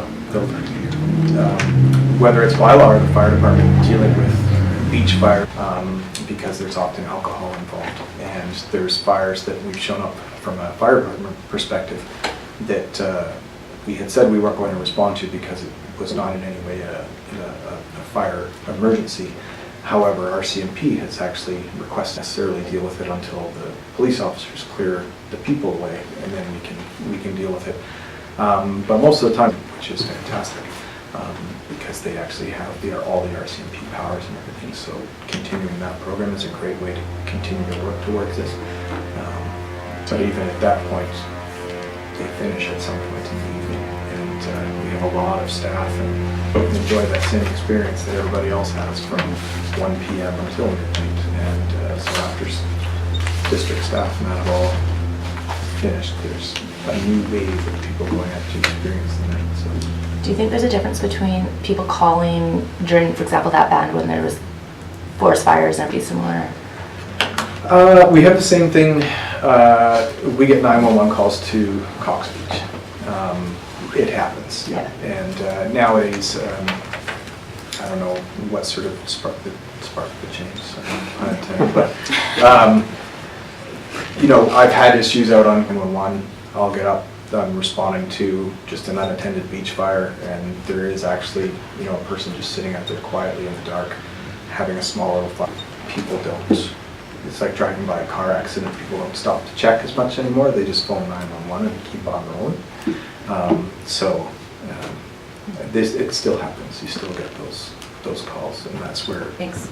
On the partnership with the resorts, not only is it around educating their visitors, it sounds like it's educating their staffs too. Yeah, this is an everybody problem. Yeah. Just like the dogs, just like exactly. the fireworks, everything else. It's everybody that comes.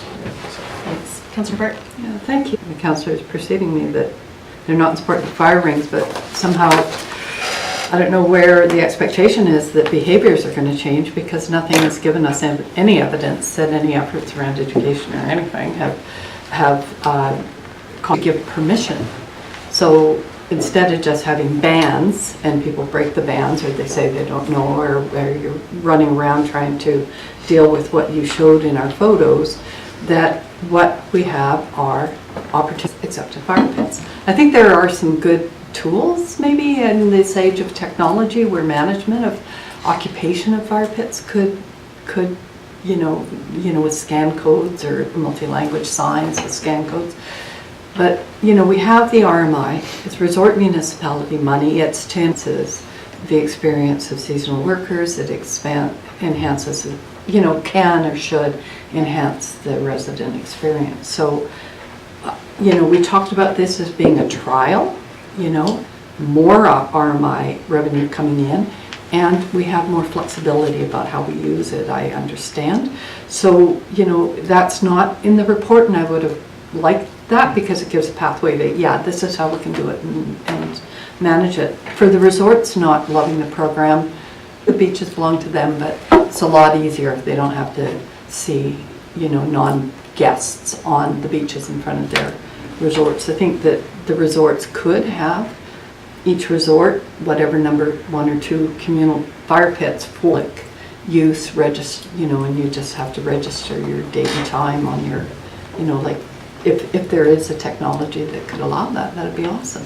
And, how there isn't working, and it's really impacting residents. And we have resources presumably to put to that, including, if need be, incorporating that into a summer worker staff program supported by the RMI dollars that made work in the strongest possible way. Thanks. I think there's an interim step there that maybe it's not quite as fleshed out, but I'll give it a chance. I personally am not in favor of trying the fire pit trial immediately this summer because I do think there's more we can do. But I think that there's an option in the report, and the chief has outlined a little bit of the elements of that are not things we've actually tried before. So there is more, the buckets with the education, the firewood education, the really rallying the resorts and working with their staff, but you've listed it around improving education and enforcement. But as well, another little element in that might be something we've discussed at this table before around when you do see the big scarred logs at the beginning of the season, it does set a tone a bit on the beach. And so there might be a little bit more maintenance that parks workers like pop, and we got to go in and we do have to clean those up. But I personally feel that's an interim step we can take that is probably going to meet with less resistance from the community and more. The resorts are not against the rings. That was my personal view. We've talked quite a bit about them and the pros and cons and some of the struggles. What I was trying to get is the resorts would like to help with the problem and come up with solutions, and the education and that next step that hasn't happened yet was kind of where I was going with that. What I've seen in the States, which may be worthy of consideration, is if you want a fire on the beach, you have to get a permit. So you get your permit when you buy your firewood, and you book it from the resort or the fire department, and all the money from the permits goes towards the fire department. And then, I wonder if that's worthy of consideration. It's definitely something that has been considered. I've spoken to a few. It requires that somebody be in a stationary position pretty much all the time so that you're available to issue those permits. They, most of the time in BC with the fire chiefs that I've spoken with, they typically from a paid or composite department is there to give you some fire education, issue your permit, collect your money, and then you're on your way. So you're armed with information and everything you need to go into it appropriately. But there are challenges. Public information education officer all day, every day through your busy months, or it won't work if you're not available to just continue on. Yeah, but you have the hotels or resorts issuing permits as well. Yeah, I haven't experienced that similar. Just hear from those who haven't spoken yet. Councillor Stewart? Well, I don't have much to add other than what has been here. I personally, once again, would not support the combination with enforcement. Enforcement being a key component of that education would be the route that I would see in the interim. I was not aware of the potential for pathways to initiate it through RMI. I think I would just be extremely uncomfortable just with the price alone and the realities of that program as outlined and the challenges that you had brought forward all the way from staffing on down. So that being said, as an interim, the signage and education component would be probably, will be what I would support. Just before we go back to Councillor Bart, can we just get some... I suspect that if we're, for the fire rings themselves, it would be RMI eligible. I don't know about the staffing. Operational costs. I'm not 100% sure if ambassador or bylaw staff would be eligible, or someone selling firewood or whatever we would have. Right. In either a fire pit or not. So this, to me, falls a little bit outside of it. We want to have a conversation with our colleagues in the province before going too far with that. Thank you. Councillor Bart? Yeah, thanks. Well, I just recall a conversation with some ministerial staff that gave me an understanding that that for fire rings or otherwise. I also see it as a small enterprise opportunity to permit vendors, that we could have vendors at the beach with firewood, and whether or not that includes sale of a experience the Comox fire pits. I know people who gather, it's families go. I mean, it is a beautiful thing, and you don't see burned up beechwood logs or anything. People take it as both a privilege and a responsibility, and inclination is to not give this a try because the other has not worked, and education has been limited unless we provide ways toward solutions. Having vendors maybe with firewood and the rurals and all that might be. There'd be a kind of small private enterprise opportunity or whatever. But, you know, I just don't want to be sitting here a year later going, oh, well, yeah, more pictures from our very frustrated, deteriorated. So anyway. Thanks. Well, to be clear, I don't locals and visitors who want to enjoy a fire. And I think you nailed it, Councillor Bart, when you said it's a privilege and a responsibility. And that's the culture of behavior that we need to encourage.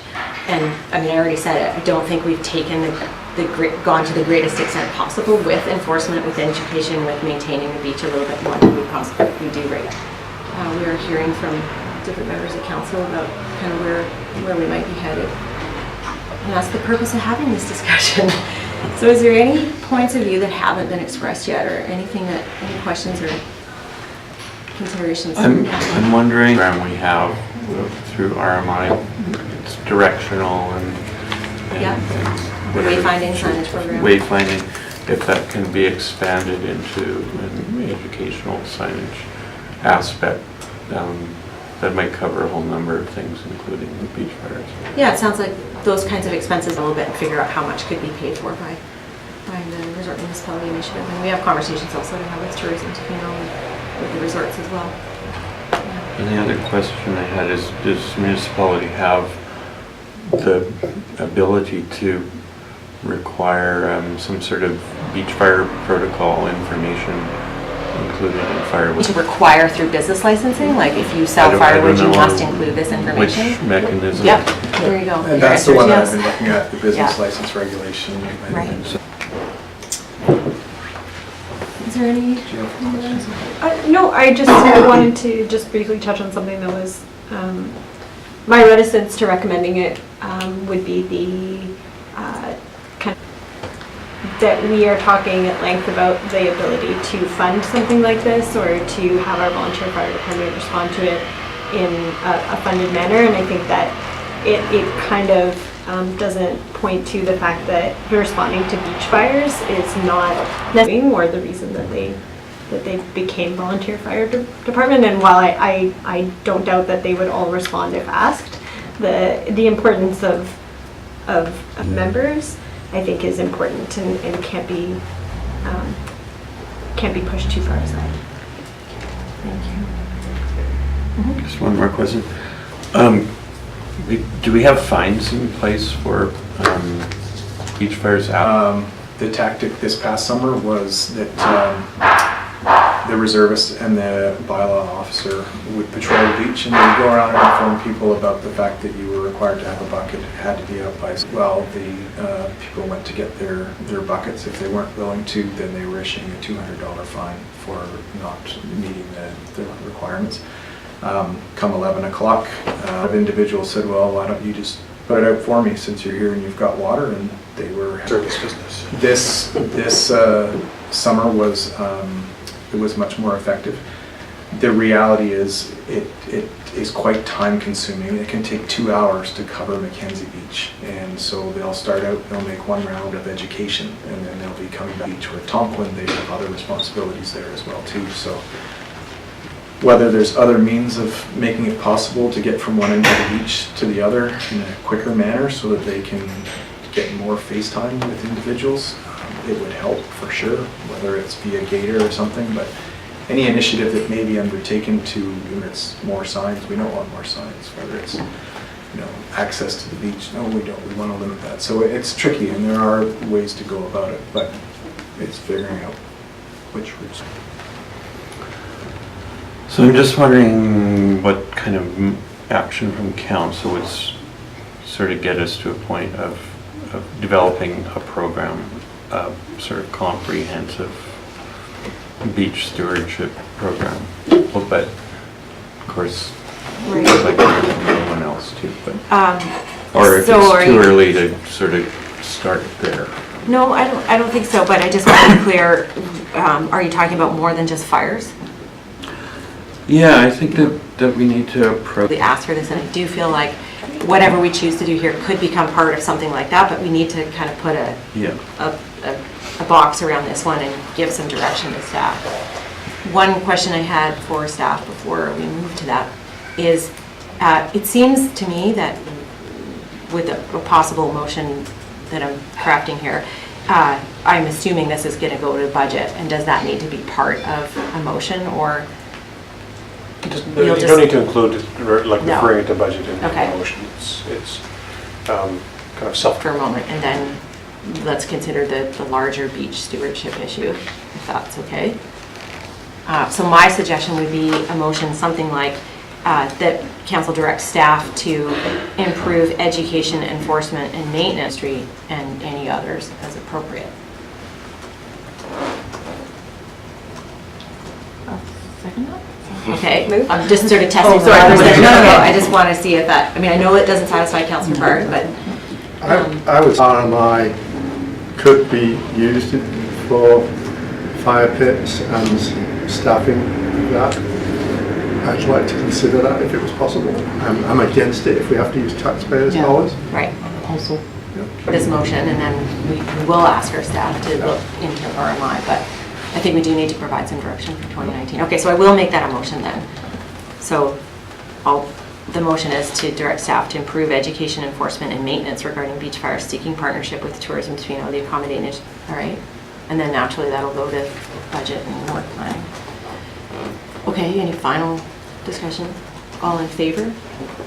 Any opposed? You know, it's Either like. in favor or opposed? Yeah, I know, I have to be in favor. Like your vote recorded. Well, it'll be in favor or favor opposed? because Okay, I'm all not right. going to vote against a motherhood kind of solution. Okay, so motion carried, thank you.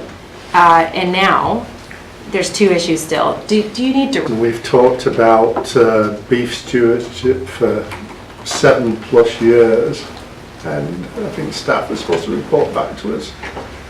I'm not sure whether it was Community Watch or beach stewardship. Beach stewardship, I mean, we've enhanced beach enforcement as No, we talked as about Chief Baker has Neighbourhood described. Watch before your time. Okay, well, that's, And we never 6 got, years ago. Yeah, we never got a report. We've never had a report back on that. I remember seeing that on the list, but Councillor Bart and Councillor Anderson? Yeah, so in the context of reconciliation, you know, I haven't been able to actually follow through on the conversation I wanted to have just so that I could bring it to council because I felt that I needed more information. But, you know, the keeper, and we've never asked, you know, how they regard how we use the beaches and how, you know, what would be of importance to them as far as beach stewardship. And we also have, you know, but there's another name for it, but, you know, whether or not there's a way to engage more rigorously with First Nations because the beaches are of such a high value to them that we might find some mutually beneficial beach stewardship program. So that's what I'd like to see happen. It would be a great topic to bring forward to a first council to council meeting with Taloquit, because often the Hotway are present at those meetings as well. Is that a way maybe we could? Councillor Anderson?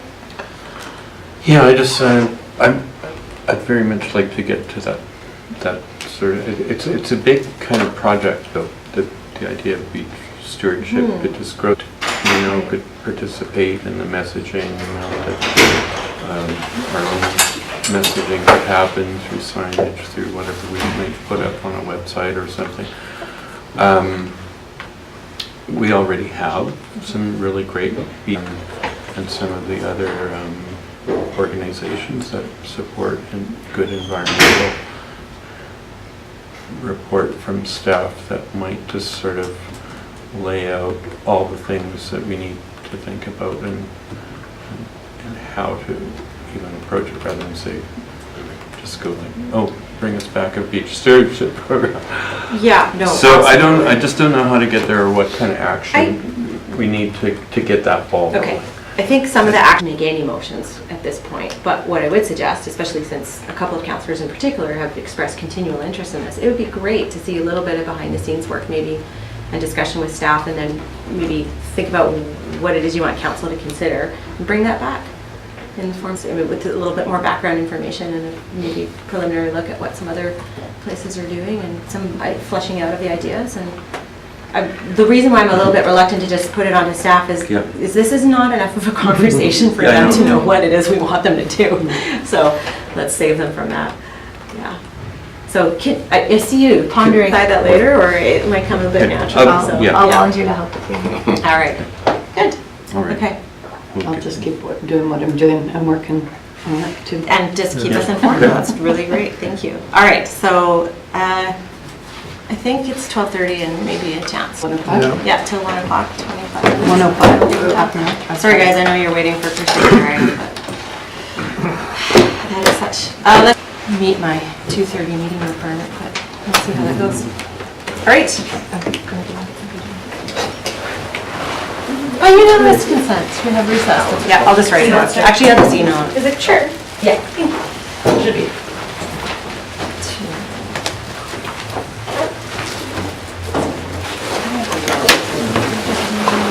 No, I brought my lunch. Council, Things we referred to them to do. We call it council roundup. Roundup. That's politer. That's what you do to cows. Or we have some fun.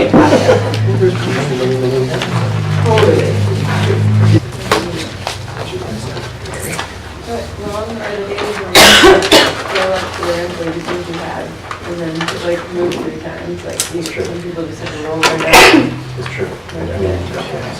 Hot spicy food really fast while running. Gone. In the rain. Right now, you did My council name again. Yeah, I stole it from Spicy Monza, like literally eating one. You probably came with that with a fork. Yeah, you probably did, but I am one of their best. Did you get a Yeti cooler too?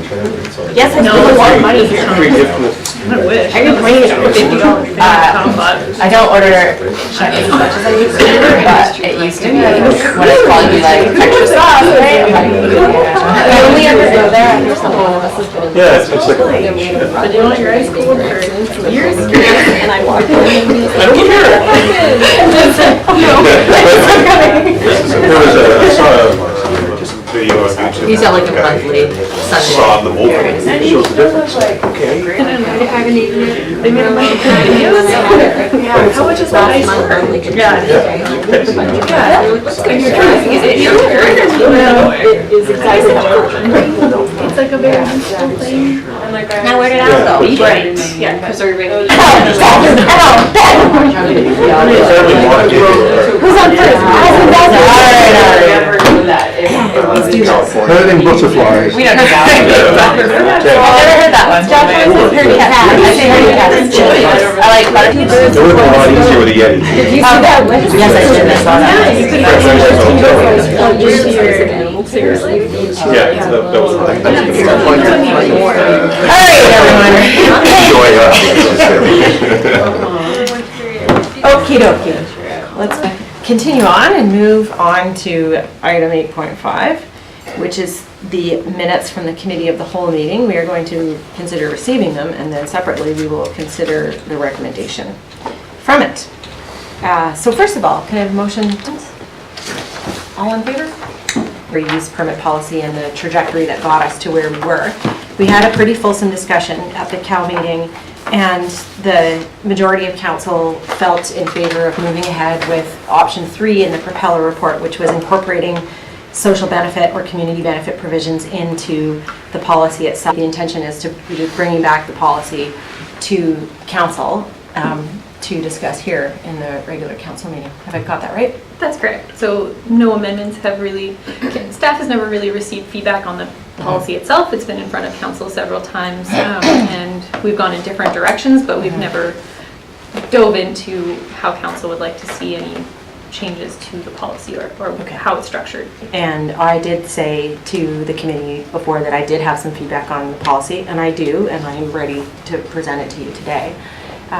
But as well, I wanted to see where everyone else was at, and if others are prepared to have that discussion or go forward on it. Could we hear? Generally where we're headed. Okay. So I think I have a few broad areas that I wanted to bring up about the policy where I think we would benefit from some clarification, and that's discussion that I would want to have with you today. I thought of around the ease of applying the policy and actually seeing it be implemented and having people understand what our intentions are. So the first thing that I will bring up is that the policy doesn't provide any guidance on what council will do. So the policy reads that up to 3 temporary use permits, could be issued. But if council chose only to issue 1 or 2, it doesn't provide any direction to council or to the community whether council intends to open up another intake period in the future or not. So that was the first thing that all right. The second is, based on past conversations that we've had at the council table around temporary use permit renewals, there's nothing in the policy, of course, there's never a situation that a renewal is guaranteed. So a temporary use permit is given for 3 years, up to 3 years, and then there's an table in the past as to whether the conditions could or should change when the renewal takes place.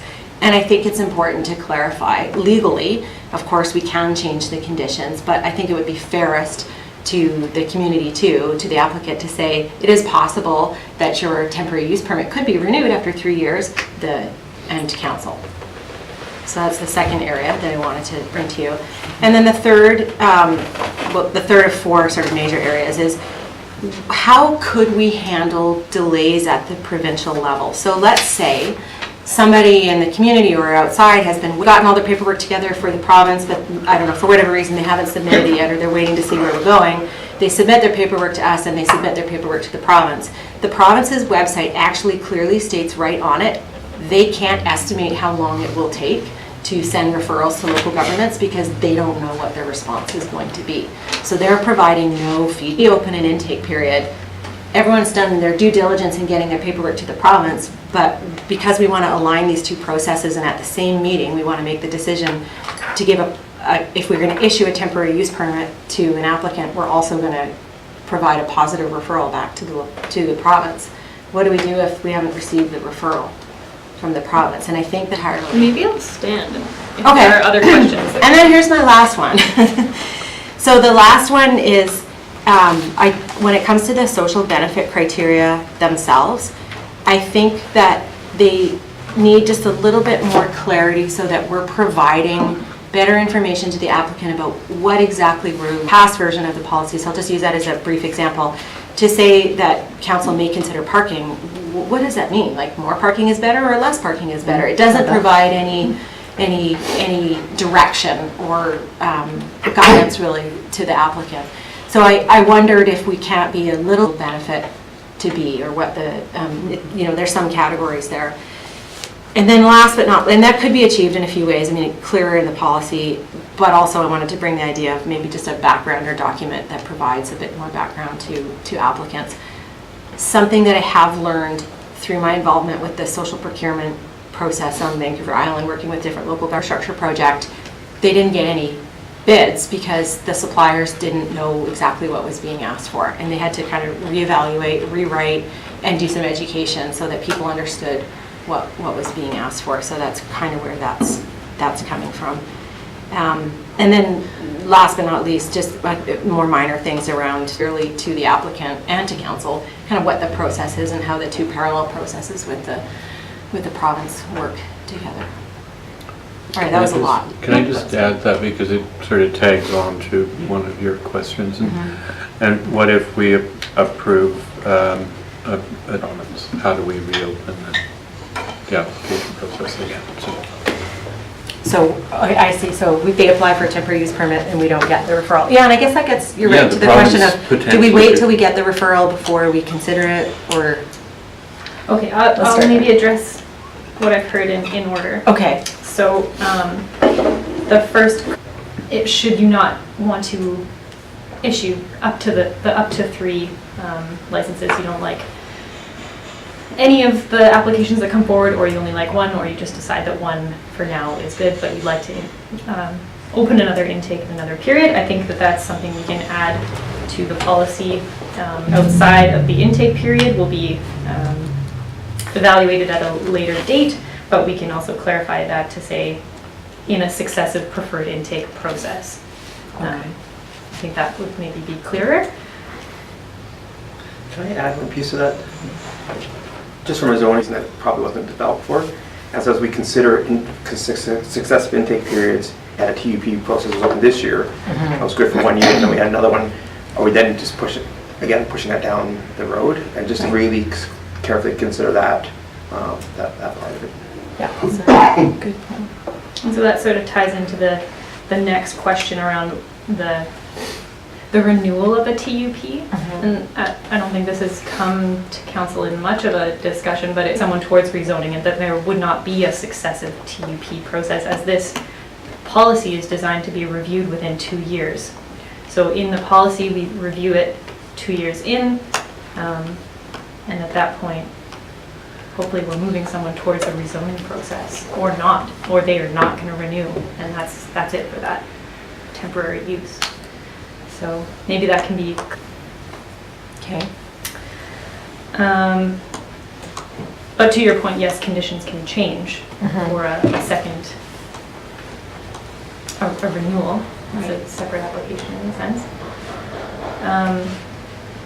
The third question around having parallel processes at the province, it's a bit backwards to require them to first give you their provincial application before they've gone through the TUP process, because in the TUP process, we're saying that only those people who obtain TUP for this use will get a positive recommendation from council. So in order to get that positive recommendation by virtue of having a TUP. Okay, so what you're saying is the vision is to go through the TUP process, authorize staff to issue it, but obviously a condition is having the provincial license. Exactly. If they don't get the provincial license, then the conversation is over. I think so, that the condition of the TUP, and correct me if I'm wrong, that it is only valid upon... Right. We wouldn't have to necessarily run in tandem, but one only works contingent on the other, but the TUP must come first in order to, I don't want to say the point of the process, but definitely one of the goals is to have council's input on these provincial applicating the outcome of a positive referral on those provincial license applications. Does that make sense? Yeah, I think, well, it does. I think I may have just misunderstood it before then around the timing of the approvals being kind of at this, We just have no way, as you say, we have no way of knowing Right. the council. We can control that process, certainly, and the only way to get the other, if we get that referral, we just won't deal with it until we've gone through this process, because that is how we've sort of structured the policy. Right. The trigger is the business licensing. So similar, you can't get a business license to operate until such time as those conditions are met. Right. So that's how that's how you close. Including, oh, okay, all right, I see what you're saying. So you have the TUP, you have the provincial license, and you've satisfied the conditions of your TUP. Now you can, sure. There's tools to do that. Okay. I think those are the 3 comments we've had so far. Was there another one on the table? Social benefit criteria. Just around the social benefit criteria. Right. And so what's outlined in the policy as we have right now? So we're asking for provision or supportive initiatives aimed at employee housing, provision of a living wage calculated using the methodology from the CCPA, asking the number of employees, social benefit of corporate structure. That one may change, rewording to spell out that you can be a First Nation, you can be a corporation, you can be a nonprofit.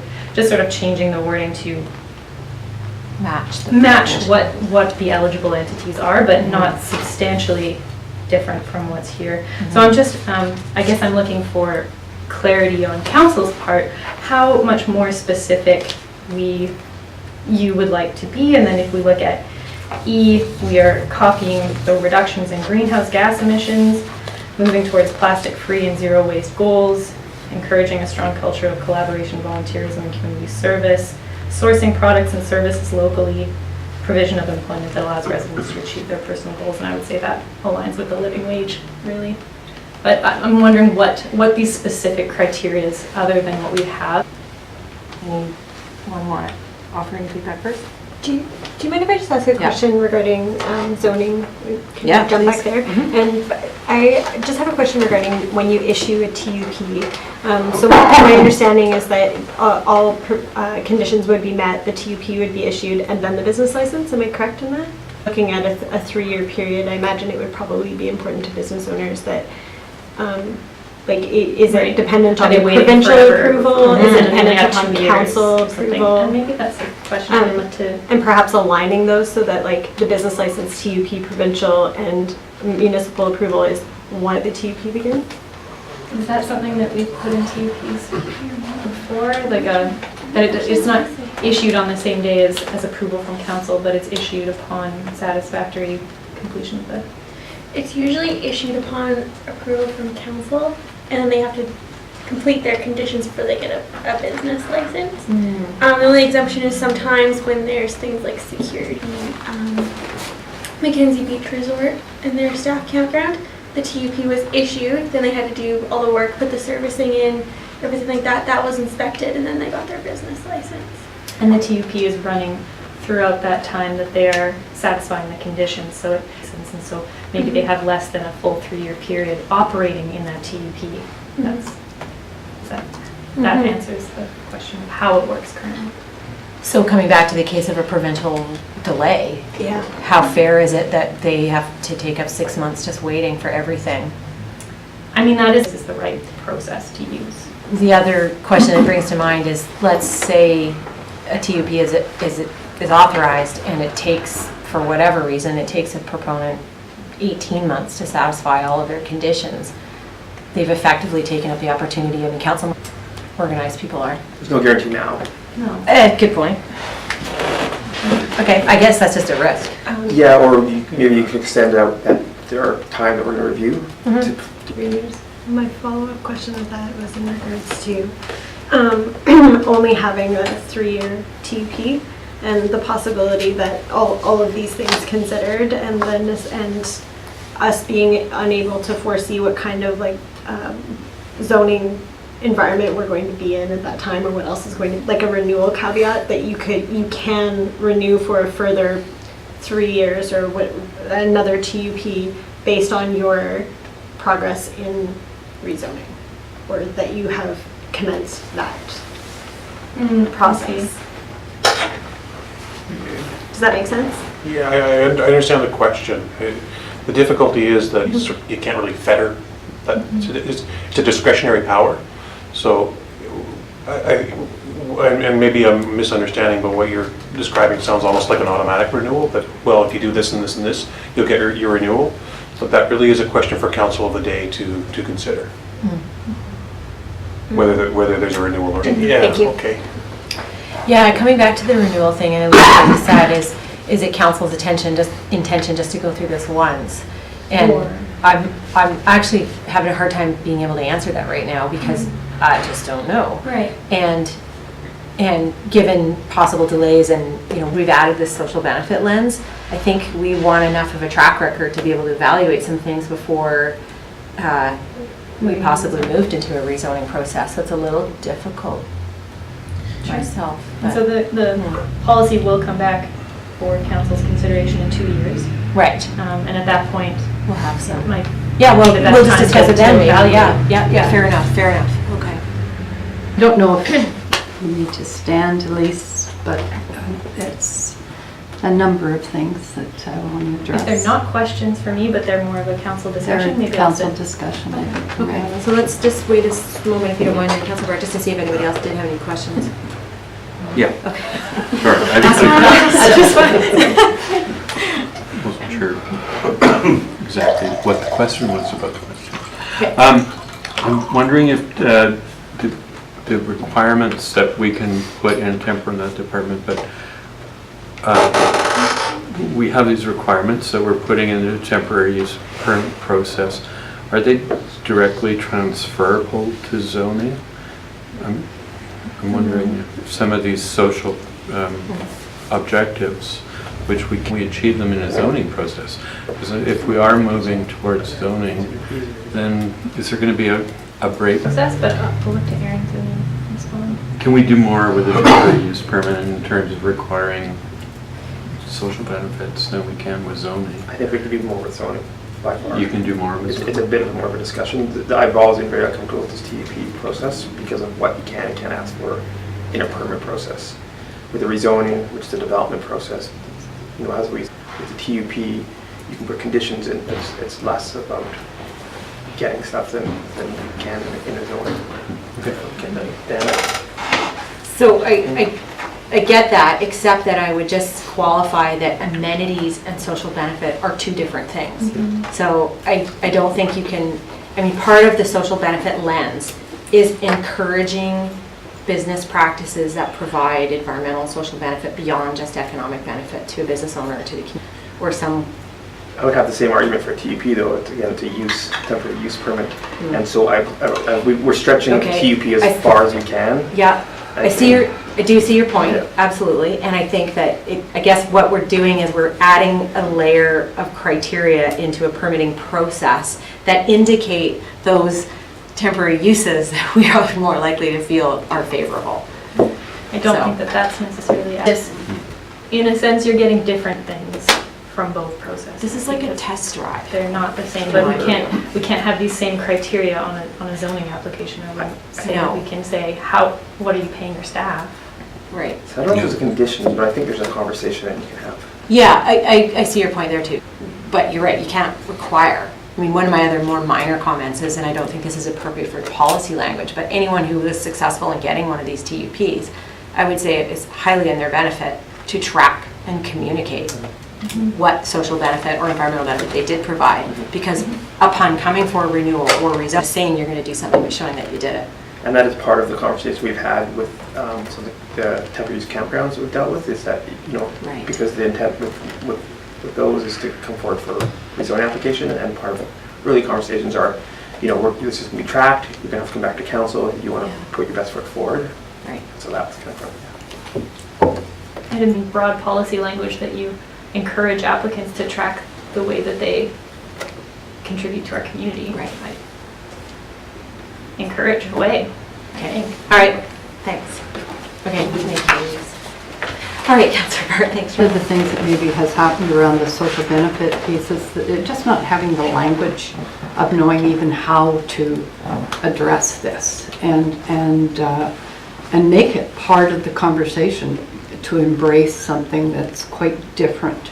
And, you know, I advocate for doing that because this is a different, therefore, social benefit. So I'd like to just read a couple things, if I may, because the federal government were a little slower than me, but they did come to the plate as I sent out to everybody the letter or the Globe and Mail article.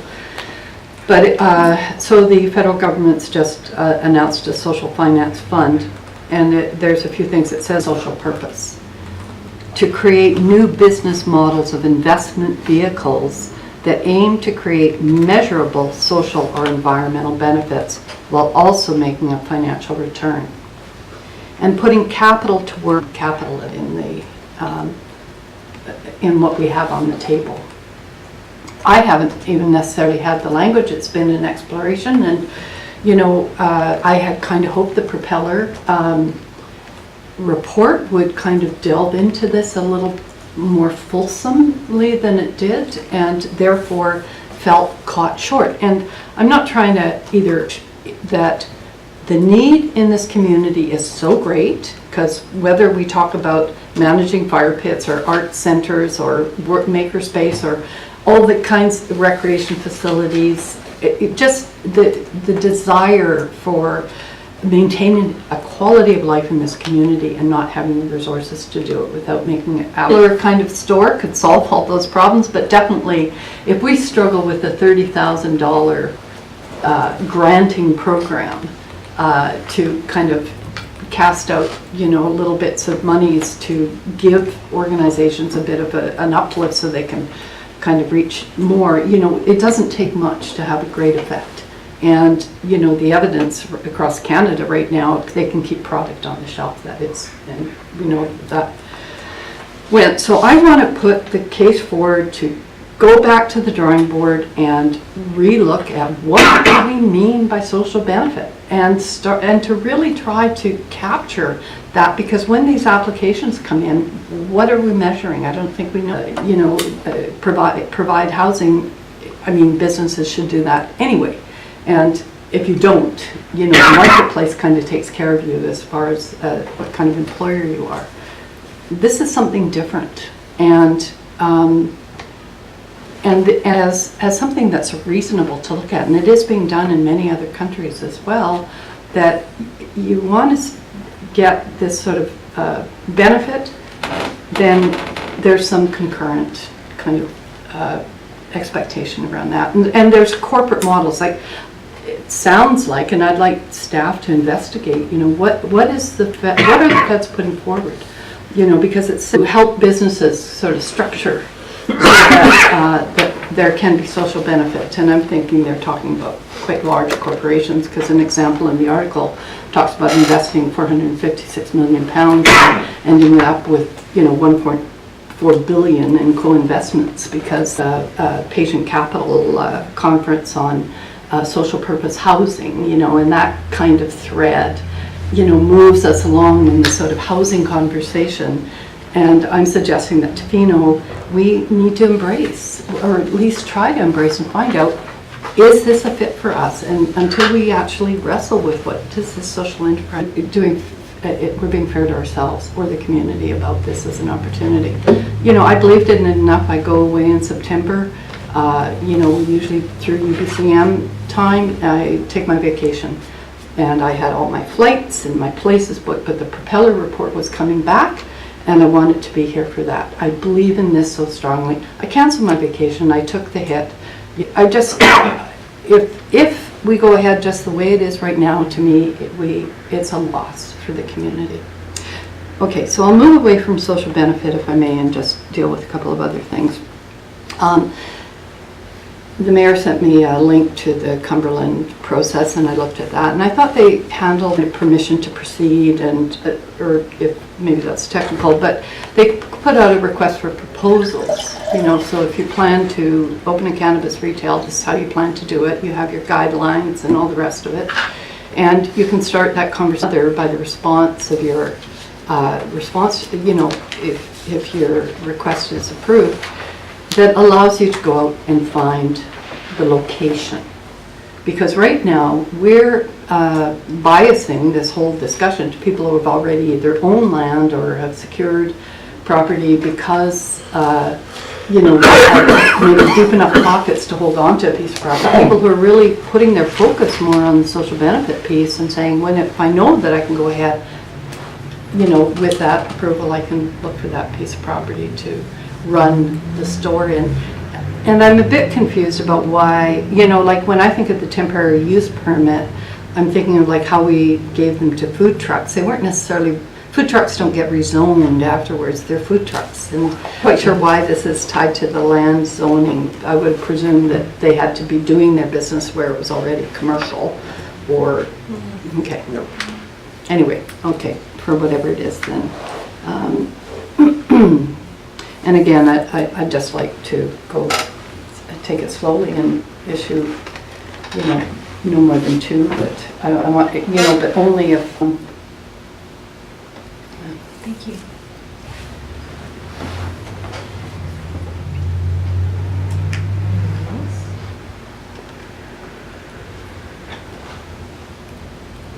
So what I'm hearing is we're at a bit of a decision point in the sense that we either move ahead with the temporary use down this path, or I think, Councillor Bart, what you're suggesting is to really press the pause button, and I think your words were go back to the drawing board. And I think that's a major decision point, so I think it would be useful to hear what people's opinions are on that. With respect to just one preliminary response I'll give from is that we actually can test drive some of these things without making any permanent decisions, and that we have a drawing board in effect that becomes an active one where we're actually witnessing 1 or 2 stores attempt this.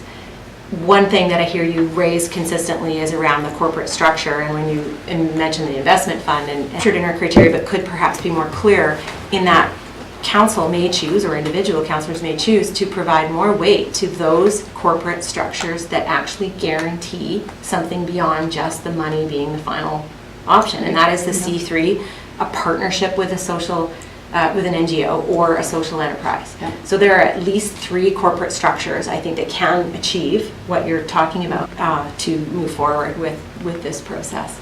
So if I may just say, it's the pause button, I mean, we've covered a lot of ground. You know, I think we need to, I don't think we should jump forward until we've answered some of these critical questions, and the social benefit is one of them, and I like that. Right. You know, whether using some of this federal language, suggesting that, one of the questions, you know, around how much share ownership, you know, profit sharing in the sense of, you know, under what circumstances money goes to, you know, it could be that they set it up so that the capital investor is getting their capital back, and then it goes off to the races, you know, in some other way. You know, I mean, there's a number of ways that a corporation is certain that built into that is that corporate benefit piece. Okay. Another comment I would have on that is that by using a temporary use permit process, I'm also mindful of the fact, I mean, we've said that we wish to give independent and local businesses a leg up too, and we're going to get, I'm assuming, applications from all kinds of different businesses and people. But for some people, they will need to undertake some social benefit through meeting some of these objectives that we're putting out in policy, but as a private business might be their path forward before they, you know, re-enter into a renewal process maybe, or come back to us to say, hey, this is what I've learned and we're reformulating our company. It's just a possibility. And I think when talking to new business, the jump right away into starting off as a social enterprise or a C3 might not be possible. We're going to find out if we do this, if we go forward. And I'm just continually mindful of Cumberland's experience and having spoken to the mayor at some length about how much they did assess. They suddenly realized that they hadn't quite hit the mark and they got no applications, or no bids. That could happen too. And I'm saying that's okay. That there's a way of, we do the best we can with the policy, we put it out there for an intake period and we see what happens. But let's hear some other voices. Okay, Councillor McQuaid, and then we'll come to Councillor Steer. And I think it's really important that in whatever we craft for this TUP is not overly prescriptive, because I think it's really important that we recognize that up-and-coming business owners nowadays are geared this way as well. While I understand that council is it's important to meeting us more than halfway, or that some of them definitely are. And while this process will definitely bring the ones that are moving in that direction to the forefront, I think if we make it too prescriptive, we run the risk of quashing potentially great ideas from these businesses about what their social benefits are and what directions their programs they might want to go.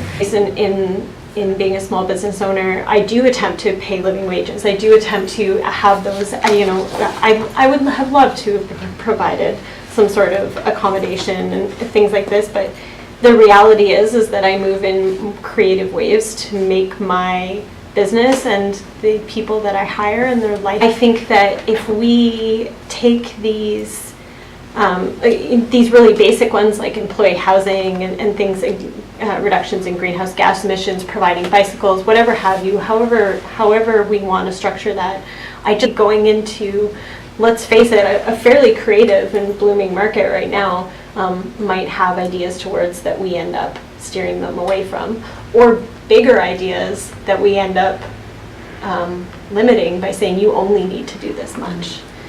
So that would be important for me going forward with this. Also, they will be, I don't know what the word is. Ranked. Ranked. Adjudicated. Adjudicated. Is it like, what kind of matrix are we working on? Is it blind? Is it, what will we know? And my larger concern, like, all things being equal, what if we get two applications that pan out exactly the same? And where do we decide then if we are only looking at issuing one license or two licenses, or is it a preference, or is it, and how we're adjudicating, and when we have something as amorphous and like we're having trouble putting our finger on what social benefit looks like, how do we possibly adjudicate what good social benefit is and what is better? Thanks.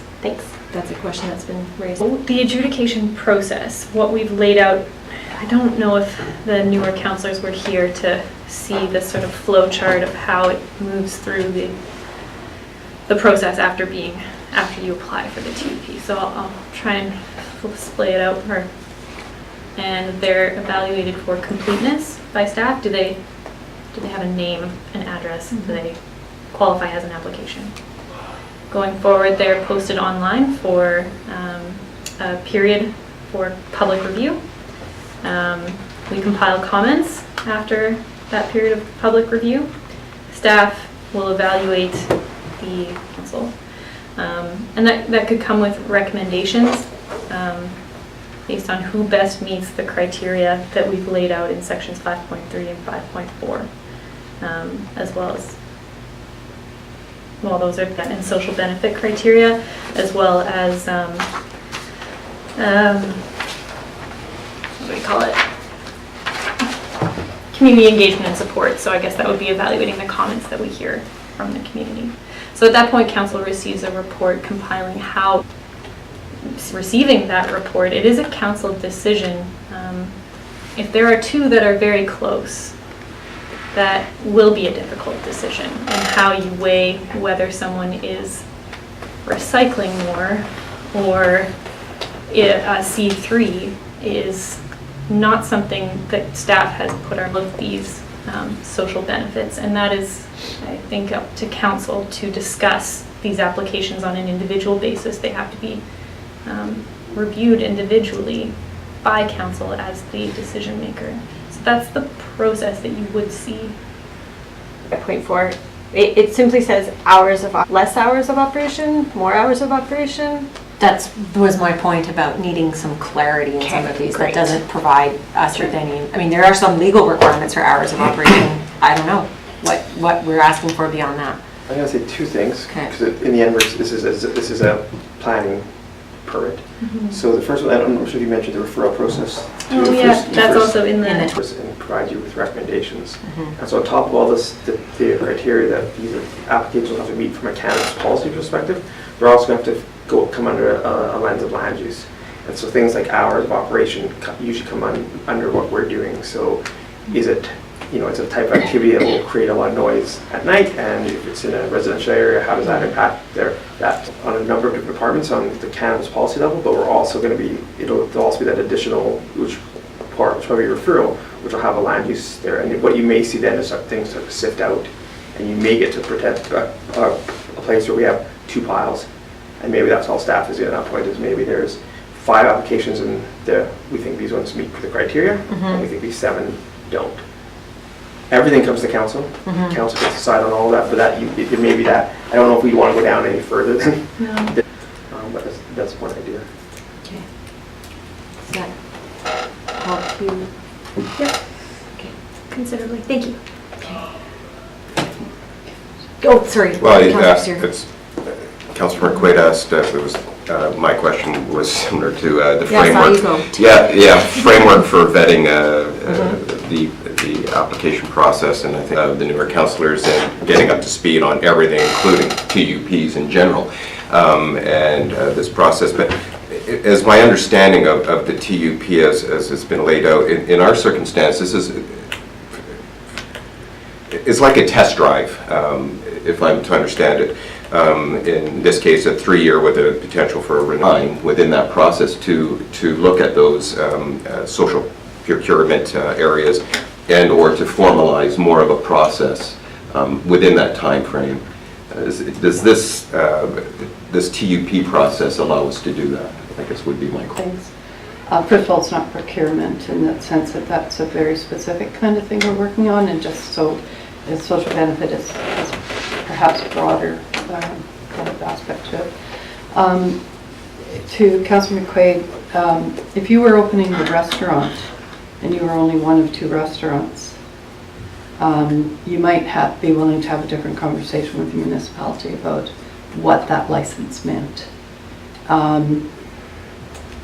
Limited number of licenses, essentially almost a monopoly on that business, and so you're not only doing cannabis retail, you're getting a limited license, something we don't have in Tofino really on almost anything except liquor stores. It's even on that front alone. The clarity around social benefit I thought was worth diving into a little deeper before we started issuing temporary use permits, not only for council and staff, but for the business community. What could this look like? We have resources in this community, especially through our biosphere, and investigate sort of what could that look like. And now we have the feds weighing in on their whole program, which kind of supports this conversation, but we still don't even know what that means. And it's not really so much that I want to investigate further what that social benefit means at the town meeting, and then we're back here at council, and I'm just saying, I think we should be diving deeper into this. Our avenues, whether it's through community foundations or through an NGO corporate partnership or whatever, but there could be a way that we come across where intent is laid out in the initial run, and then prior to the business license being in effect. Yeah, I mean, maybe business license isn't the right one, but you know, that that's why I'm kind of troubled that we only have the 1 stage temporary use application. I liked that idea of the request for proposals, because then we kind of get a better sense of the elasticity of what we're working with. Sorry, I didn't quite understand. Didn't understand this kind of request for proposals, and then when you were one of the successful applicants in the request for proposals, then you went and applied for the temporary use permit, and that gave you opportunities to tick off a few more boxes, like location, like, you know, finalizing maybe some certain corporate structure or whatever it is. Yeah, I mean, this is in social procurement, it's in the cannabis retail, sorry. Yeah, and they use the social procurement criteria as their guideline. And it's a bit different than that. Aaron? As staff, we looked at the RFP process, and in the end found that we could do exactly the same thing with our TUP process, and that the RFP process, anything that in our reading of that RFP document did nothing more, and to be frank, than add another layer of bureaucracy to an already very bureaucratic process. Fair enough. And I think if I can, just from the land use, add 2 comments. One, you know, as we move forward with council, we're talking about cannabis policy right now, but we're also talking about TUPs, and it's a process that we want to think about as we go through any TUP process, because by its nature, it's temporary. If we're going to put conditions in for cannabis in a market that we've created in controlling down to 3, that's something we're going to have to deal with you'll have to deal with as a council, and we'll have to deal with as a community. So the implications of this policy and this approach. Yeah, thanks. Sorry, I see that as throwing a roadblock in. We're talking about cannabis. I don't think we have to extrapolate into other forms of business, because other forms of business already have a model that doesn't require the social license you apply for, and that's not what we're talking about here. So, in my view. Right, okay. Okay. Councillor McQuaid? Licenses to issue, correct? So we're creating the conditions by which somebody will, like, we could offer an unlimited number of licenses and then not have a monopoly. Like, I just don't, I'm not following that form of that strain of the argument, and I feel like I'm missing something important here. And I'm not sure what it is. I think I forgets this is essentially getting a monopoly, but we are only offering so many. It's by our own decision that the policy currently, as it's drafted, reads that we would issue up to 3 licenses. And that conversation came very much after the community engagement, right? stakeholder engagement, saying that's to be able to establish and having 5 or 6, you know, I mean, we hear that from certain other sectors about, you know, too many restaurants means that another restaurant isn't successful, but there's the market. Anyhow, so it was our decision that we would cap it at 3, but it could be up to 3. And it's policy, right? It's not law. Right. So it's not saying that we can't do more. We made that decision. I think the point that's being made is that by curbing the number of opportunities, we have to take perhaps broader steps or go further in their need to meet these conditions that we're putting out or requesting that they meet these criteria, goals, so that they get that opportunity. Okay. Yeah, okay. All right. So where are we? Explored this that much yet, but there's another path where we use temporary use permit, but immediately upon sort of getting beyond that we go right deep into the social procurement thing with a longer term process that is for the time of zoning, because that's when it's really locked in and somebody has that right on that property until whatever, the end of the world. But I mean, zoning stays with a property for a long time until somebody wants to change it, and quite long, and if we wanted to dig really deeply into it, it could take more than a year with everything else we have going on right now. So that, I think the temporary use permit path that we're on was good for allotting the social benefit question and setting that down a little better and exploring maybe some of these new options that the federal government has dropped. Another part of it is, I think we're sort of creating that there is a lot of social benefit coming from to be able to, whatever, better fund health options, education options, policing options, all sorts of things. Through taxation. So, I mean, that doesn't mean that we shouldn't, but I think that we ought to realize that there will be social benefits regardless of and the other thing is that giving a longer term approach to explore the possibilities of social benefits also gives us an opportunity, I think, to go to those higher levels of government and say, well, I don't know if they'll listen, they rarely do, but there's opportunities to explore there, not directly with necessarily an operator of such a business as businesses could maybe flow back to the places that they come from. And we haven't explored that either, I don't think, very far. So if we do decide to move with an unperfect temporary use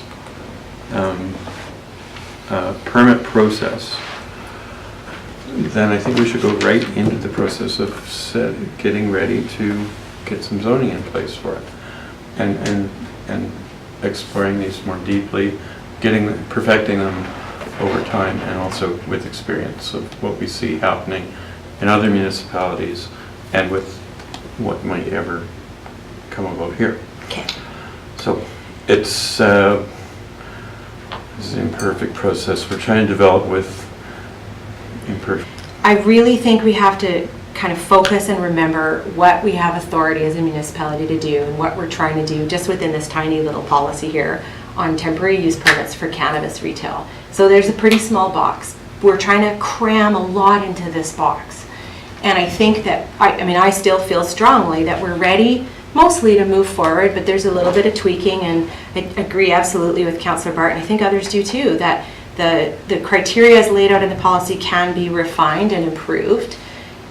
But I do also feel strongly that we should move forward with it, and that if we have a 2-year window here to apply the policy to see what happens, we can review it as it calls for it, that you've brought up, Councillor Anderson, around, we're kind of talking about a social movement here. And Councillor McQuaid has also indicated, and I think you're right, more and more businesses are moving towards this way.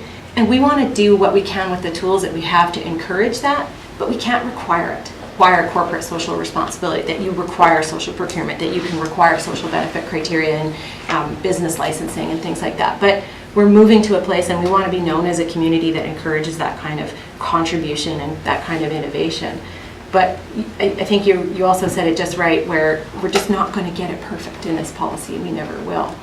I really do part that you brought, and I think we've got 7 willing people here and a willing staff that have put a lot of work into this, even if they don't think it's the perfect thing to do.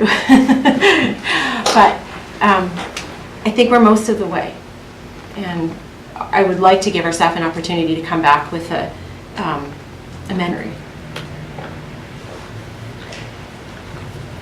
So can I just ask then, for clarification, we're leaving it with up to 3 applicants, but it's not requiring that we approve 3 applicants. No, and I think that should be clear in the policy. Yeah. Okay, so I think it even says that the scope or purpose of the policy, that council is in no way. Yeah. The council has absolute discretion whether or not to approve any or up to 3.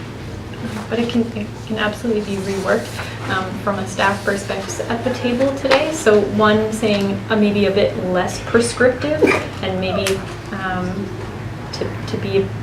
to be less prescriptive. But then I've also heard that there's not enough detail, and I don't know how to put both. Right. And I'm not sure which direction as a whole you'd like to pursue. Have definitions usually in bylaws and such. Mm-hmm. And I think that rather than laying it actually into the main body of the document, that we lay it out what we mean by social benefit, or what we mean, determine how they would want to put that forward. These are aspirations of, having, that they have housing and provide alternative transportation and embrace greenhouse, green technologies or whatever, but, that we invite them to just say how these are the things. That in part is why I was suggesting that maybe there be some kind of backgrounder that came for applicants as part of the package to just talk a little bit more about social benefit, what it means, and kind of how it's been. I think that the applicant needs really specific guidance as to what do you mean. So a kind of a marriage I see, bless you, is that on one hand, there are some broad buckets that you could look at. So there's around environmental, transportation, around housing, around employment area. This is not exactly what we're looking for, but these are examples of what one could provide. And so there's still a little bit of room for creativity for somebody to think about that, but they clearly see just saying, I'll provide my employees with housing isn't kind of enough. That's not enough detail. Just following on that, I think the way we look at the applicants that come forward, and the way we weight some of those things that we examples should here have been drawn out from. And so I think that does provide the sort of broad categories of these are the types of benefits that we've already heard from the community is important to them. But we could go one step further just to provide a few examples of actual clear measurable benefits. Provision of employment that allows residents to achieve their personal goals. What are we talking about? Yeah, that's one of the broader statements from the V2A, and I agree that that's not very clear and not very helpful. Specific for you, and if we're just at what this is laying out is what we are asking from applicants and how we are going to look at those applications. And again, it's for a land use for a temporary amount of time. And so this is just the questions we're going to ask them, and then they will have to fill in those blanks, and they're pretty broad questions. I was speaking to Lisa about this development conversations where we would ask applicants to respond to our plans. So when someone comes and apply, we say, please read the OCP, please read the V2A, read this plan, read this plan. They come to us with a proposal. Rarely is it a check mark. Did you do this? Did you do this? Do this? So Sure. it's asking them to respond to those, what are some of the very broad, get into checklists and guidelines, but or Yeah, I'm very not specific suggesting that. questions. Yeah. But providing some examples, so, which again, doesn't have to be part of the policy language, it could be done in a backgrounder. There are actually lots of examples out there of specific social benefit criteria that other jurisdictions are using to evaluate different kinds of projects and business activities or frameworks that are used in social enterprise or corporate social. When they see something, they're like, what are they talking about? And are we going to have a open house so they can come meet council and find out what it is we meant? I think we need to provide some guidance in the package. Obviously, it's a great idea, and to have a backgrounder to provide. I would probably gonna guess that whatever examples that we put in there, and those are what council will see. This is my experience of examples in policy documents, because then people respond to the examples, and it tends to become prescriptive in that manner. Well, they can do their own research then, just give them some direction. Just point them to some truth. Well, in that case, I would suggest some of these are a little too prescriptive then, and they just slightly. May just, Please. so I understand where to go. The definition or the principle of social benefit that we've laid out is quite broad in that we've said that our foundational principle, which is only one of three, but if there's only one, then there's only one. If we don't prioritize community health or engagement and support, but the principle is social benefit for cannabis retail outlets, then we can get rid of those other diverse and resilient economy that maintains and enhances the natural environment, sustains local livelihoods, and promotes human well-being and supports community development. And that again is just taken from the V2A, and as is most of this policy, and I'm struggling with a backgrounder that wouldn't come from our own documents. Right. That our community has said, these are the social benefits that we have talked about, and we did that somewhat through the V2A, and that's what he has talked about. But if we're looking for social benefit criteria that come more broadly from the business community, I would appreciate being pointed to them. I haven't done that research of a broad social benefit criteria. Could I ask that you read that last? Benefit means development of a diverse and resilient economy that maintains and enhances the natural environment, sustains local livelihoods, promotes human well-being, and supports community development. Yeah, to me that's fine. I'll let the businesses figure out what that means. We are looking for their answer to how they intend. Businesses may do. Like, do you know what I mean? Like, Read V2A. yeah, literally. Yeah. Like, Well, the propeller report, well, any of those things, just be like, if you, like, these are the first places that you should stop. If you are concerned or looking. The policy itself, in the application portion of the policy where we're sort of stating in support of the policy, and then the last three criteria where we're asking for people to describe their proposed retail operation include a statement outlining the reasons for opening a cannabis retail operation in Tofino, proposed hours of operation, corporate structure, number of segment being targeted, a social benefits statement that outlines the retail store's potential positive impacts on the community and potential negative impacts on the community, and measures taken to address those negative impacts, and their alignment with the Vision to Action economic development goals. So of the policy, if we're just looking for them to answer in their own words how they think they meet that very high level statement of social benefit, it's going to be much more difficult for you to evaluate if you have no criteria, which is how we got to where we are. Yeah, and I think we need to make those more broad or more descriptive. That's how we are where we are. And I'm looking for ways to... How about these criteria? that council may also consider the following social benefit criteria when evaluating an application, making it seem like those are the only, and it doesn't say that those are just examples. You're right, and so that is a change that could be very easily just put in. Because then to Aaron's point, that's what they'll answer. and they won't Including answer but not anything else. exclusive to these Right. criteria.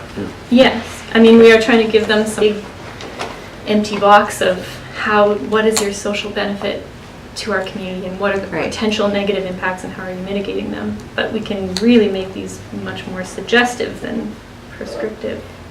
But Well, it may just end up yeah, in and the I same mean, the place. only way we're ever, if ever, we're going to move towards a checklist that is weighted, or categories with checklists, where categories is reasonable amount of time for this. And that I would rather, because we're going to be embarking down some social procurement discussions, I actually think quite a few things are going to become clearer to council through those conversations about social value menus and other tools that we're going to have made available for us to incorporate value into decision-making around business licensing or temporary use permits. Or so have we landed then on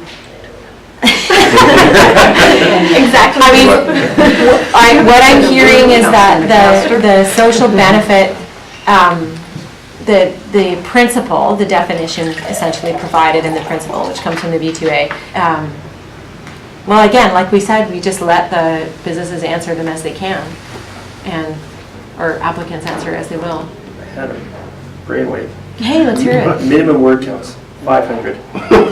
Minimum, but also maximum? We'll go high school on them. Well, yeah, actually I did other things we get, like, when we have volunteer nominations, for example, sometimes we get 3 sentences and sometimes we get a book, right? Yeah. So. And to be fair, this is high stakes for people. Absolutely. I think that a word count is not above and beyond. I think that that's probably really a well thought out process on both sides, and that we're recognizing the stakes by which everyone's playing.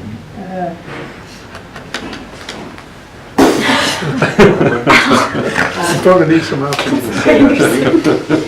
No, and I've said that from the very beginning. I actually am now at the point where I think we're just going to have to give it a shot. And hopefully it's less messy than Councilor Grants.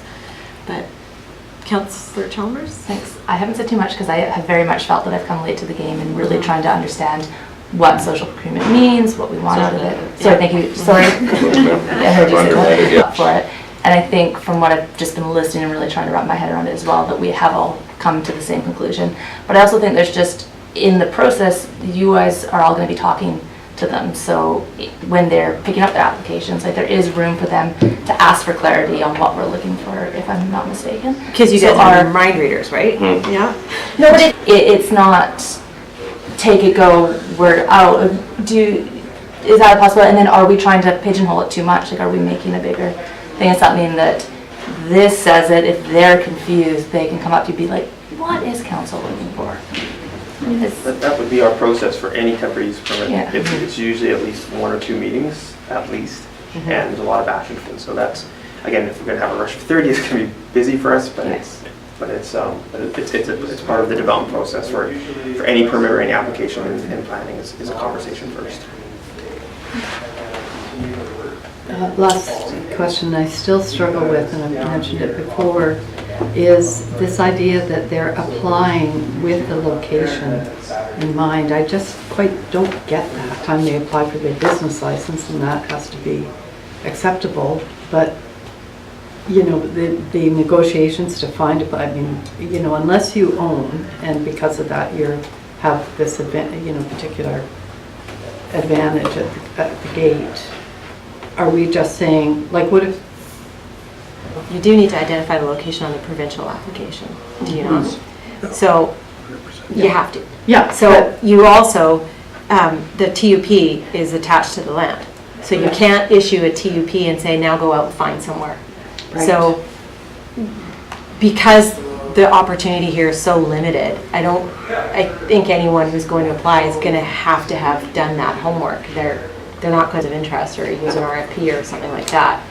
And the location is important because one of the things we're asking for is minimizing exposure to youth. So if somebody doesn't have a location but then they pick somewhere that's next to the school, I'm just making it up, that kind of defeats the purpose of using the siting as part of the criteria itself. typically, I think when people come for a license, they have, they've secured where they want to be. And Correct. They come up through the process, but this has been such an elongated process that some people, but without knowing that they even can meet all the other criteria, if they're preparing to meet all the other criteria, then make that commitment on the land. It's just, I just think it's a bit of for quite some time. It lists all the zones that we're going to consider. Right. So right away, it's limited. Yeah. And then second, I think the thing that's really held us back is not most of the policy, it's just the part around the social benefit piece. The rest of it has been pretty straightforward. So the social benefit piece, a lot of it is not attached to the actual site. I think a lot of it will be attached to business practices that they write into the application. So I'm not convinced that this is an issue. I think so. I mean, okay, well, let me just make sure I understand then. That the criteria we have pulled out of the V2A and through the engagement process, that those less of a must and more of examples, and that we will provide an application form that has a minimum amount of words we expect to see and help people get at these suggested criteria without being tick boxes. There's not a lot of changes I'm hearing, but if there are, I do want to hear. I think what we're saying is we'll go on, and I'm not thrilled with this, but we'll go on the wording exactly as it comes out from the vision to action and see what people interpret it to be. And do with their these best suggested criteria, not but conditions. these are examples of. I think a couple of the other things we did discuss was that there's an evaluation period at the end of 2 years, but it's possible that there will be a renewal, and so that language can go in there. The language around encouraging people to track and communicate.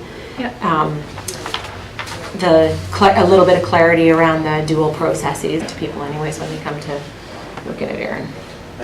We did a little bit of quick research, or Dana did. I Yeah. think we can issue after council, we may be able to issue after council approval. Right. We'll check it with lawyers to make sure, so that if council approves it, so that these conditions, and then we. The parental license comes in or whatever. Okay. Can I ask how this intake period's going to work, in the sense that's 45 days and we're going to issue up to 3 But not, we have 60 days to respond to that, so that basically the application is going to a bit of a black box for about 45 days, so that everybody's treated fairly, and then we'll review after the 45 day, not during, so that'll take a little bit more time, and then make our decisions, I think, Elise. Yeah, that's right. So the applications get a certain window of time where they're not public, but then there is a public comment and referral process. So basically there's no. Within the 45-day period. It's like council grants. Councilor Barth? Yeah, thanks. And, like Council Grants, I'm expecting this answer, but if we have 10 applications, staff review them, you have notations on them, they don't meet all the criteria, but does council still see all of the applications? Definitely. Yeah. And all those applications will also be online and referred out, so it'll be a very, very transparent process. Yeah, thank you. Don't ask me to make a motion because my brain is not going to be capable of putting this all in. Well, it's not the same as the recommendation, I don't think. Well, the recommendation, the recommendation came back to the council table and we've just discussed it at length, but we don't need to endorse that recommendation. That's just a recommendation that came from the policy, and what I want to know, Elise, is do you want that put into a motion? I mean, I think in the past we've done a motion to amend the policy per the discussion at the X meeting. Yeah. Is that super transparent to everyone who's watching this meeting right now? I mean, it's recorded. I think people can watch this. So Yes. yeah, I think a motion to amend per the discussion at the December 11th council meeting works for me because I know what happened. That works for me. I think several of us have taken good notes. Okay. To amend the policy as per discussion at December 11th council meeting. And bring back for council's consideration. And bring back for council consideration. Seconded. All right, all in favor? None opposed? Motion carried. All right. So the next possible council meeting is January, maybe or something. Yeah, else? January 8th is the next meeting. Fulham Regional District Tax Levy Amendment Bylaw number 1225.01, 2018 for adoption. Moved and seconded. Were there any questions, final questions from this? All right, all in favor? Next is a very short verbal update from me around the early childcare spaces and the funding opportunities. I hoped I would have a little bit more for you today, but instead I'll just back up really quickly to say, as per the last council meeting, and we had a good discussion about this service, I've had a quick conversation with their CAO about the planning, and I've also confirmed with the Ministry of Family and Children Development that Island Health would need to be a proponent for a capital funding application at the Coastal Family Place. I've spoken to, so I had been waiting, the manager at Island Health who's responsible for that building, she was waiting for me to have this discussion. Can you go into your system and find out what do we need to do to formally initiate further dialogue or conversation? She went on holidays the day after and she got back yesterday. So I knew that I was hoping to hear today, but I understand when you come back from holidays, sometimes you're swamped. So I haven't heard back from her, and I will, and when I do, I'll let you know, and I'll let Bob know, and then bring it back forward in January. President Killer Whale, we had some discussion at the last meeting on this as well, and I said I may have something to bring forward to you, and so I have. And I've provided you with a copy of a position statement that West Coast Aquatic has developed, and I am asking you, Tofino Council, to consider endorsing it. And so my motion reads that on the need for better engagement of local communities in decision-making regarding the recovery of southern resident killer whales. And that a letter be forwarded to the Minister of Fisheries and Oceans regarding this endorsement. Second. Thank you. Did you have any questions about it? Yeah, I was pleased with it. Great. Okay, I'll call the question then. All in favor? Thank you. None opposed? Motion carried. Andrew, any questions? You're feeling like we're feeling. I phrase them as questions, but they're really comments. Please, go ahead. Here we go. I believe that if you highlighted a fine for burning driftwood on those beach signs, you would really efficiently tackle what's happening here without the big capital expense or extracting from the RMI. Not that I don't think having fire rings is actually kind of a cool idea. It's awesome in Malibu. We're a cool beach town. That's why people want to come here. I know it's a problem for everyone, but it's all the way I think would be grievous. Hugely. So sad for our camping, Long Beach, all. And secondly, I do believe that the provincial application for cannabis retail is very lengthy and mitigates a lot of those negative, possibly criminal, possibly other things. Like, I think it handles a lot of that and really deeply done at the local level, and that way you can just really determine who is good people that want to be here doing that.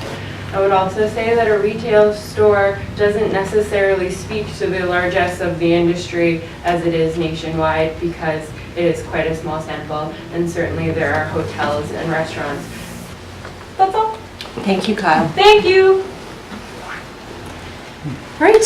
Somebody like to make the motion to move into the closed session? Move that the meeting be closed to the public pursuant to sections 91 A, C, E and N of the Community Charter for a position as an officer, employee or agent, employee relations, the acquisition or disposition of land or improvements, the consideration of whether a meeting should be closed to the public. Yeah, no problem. Hey guys, can I push the bench? Yeah.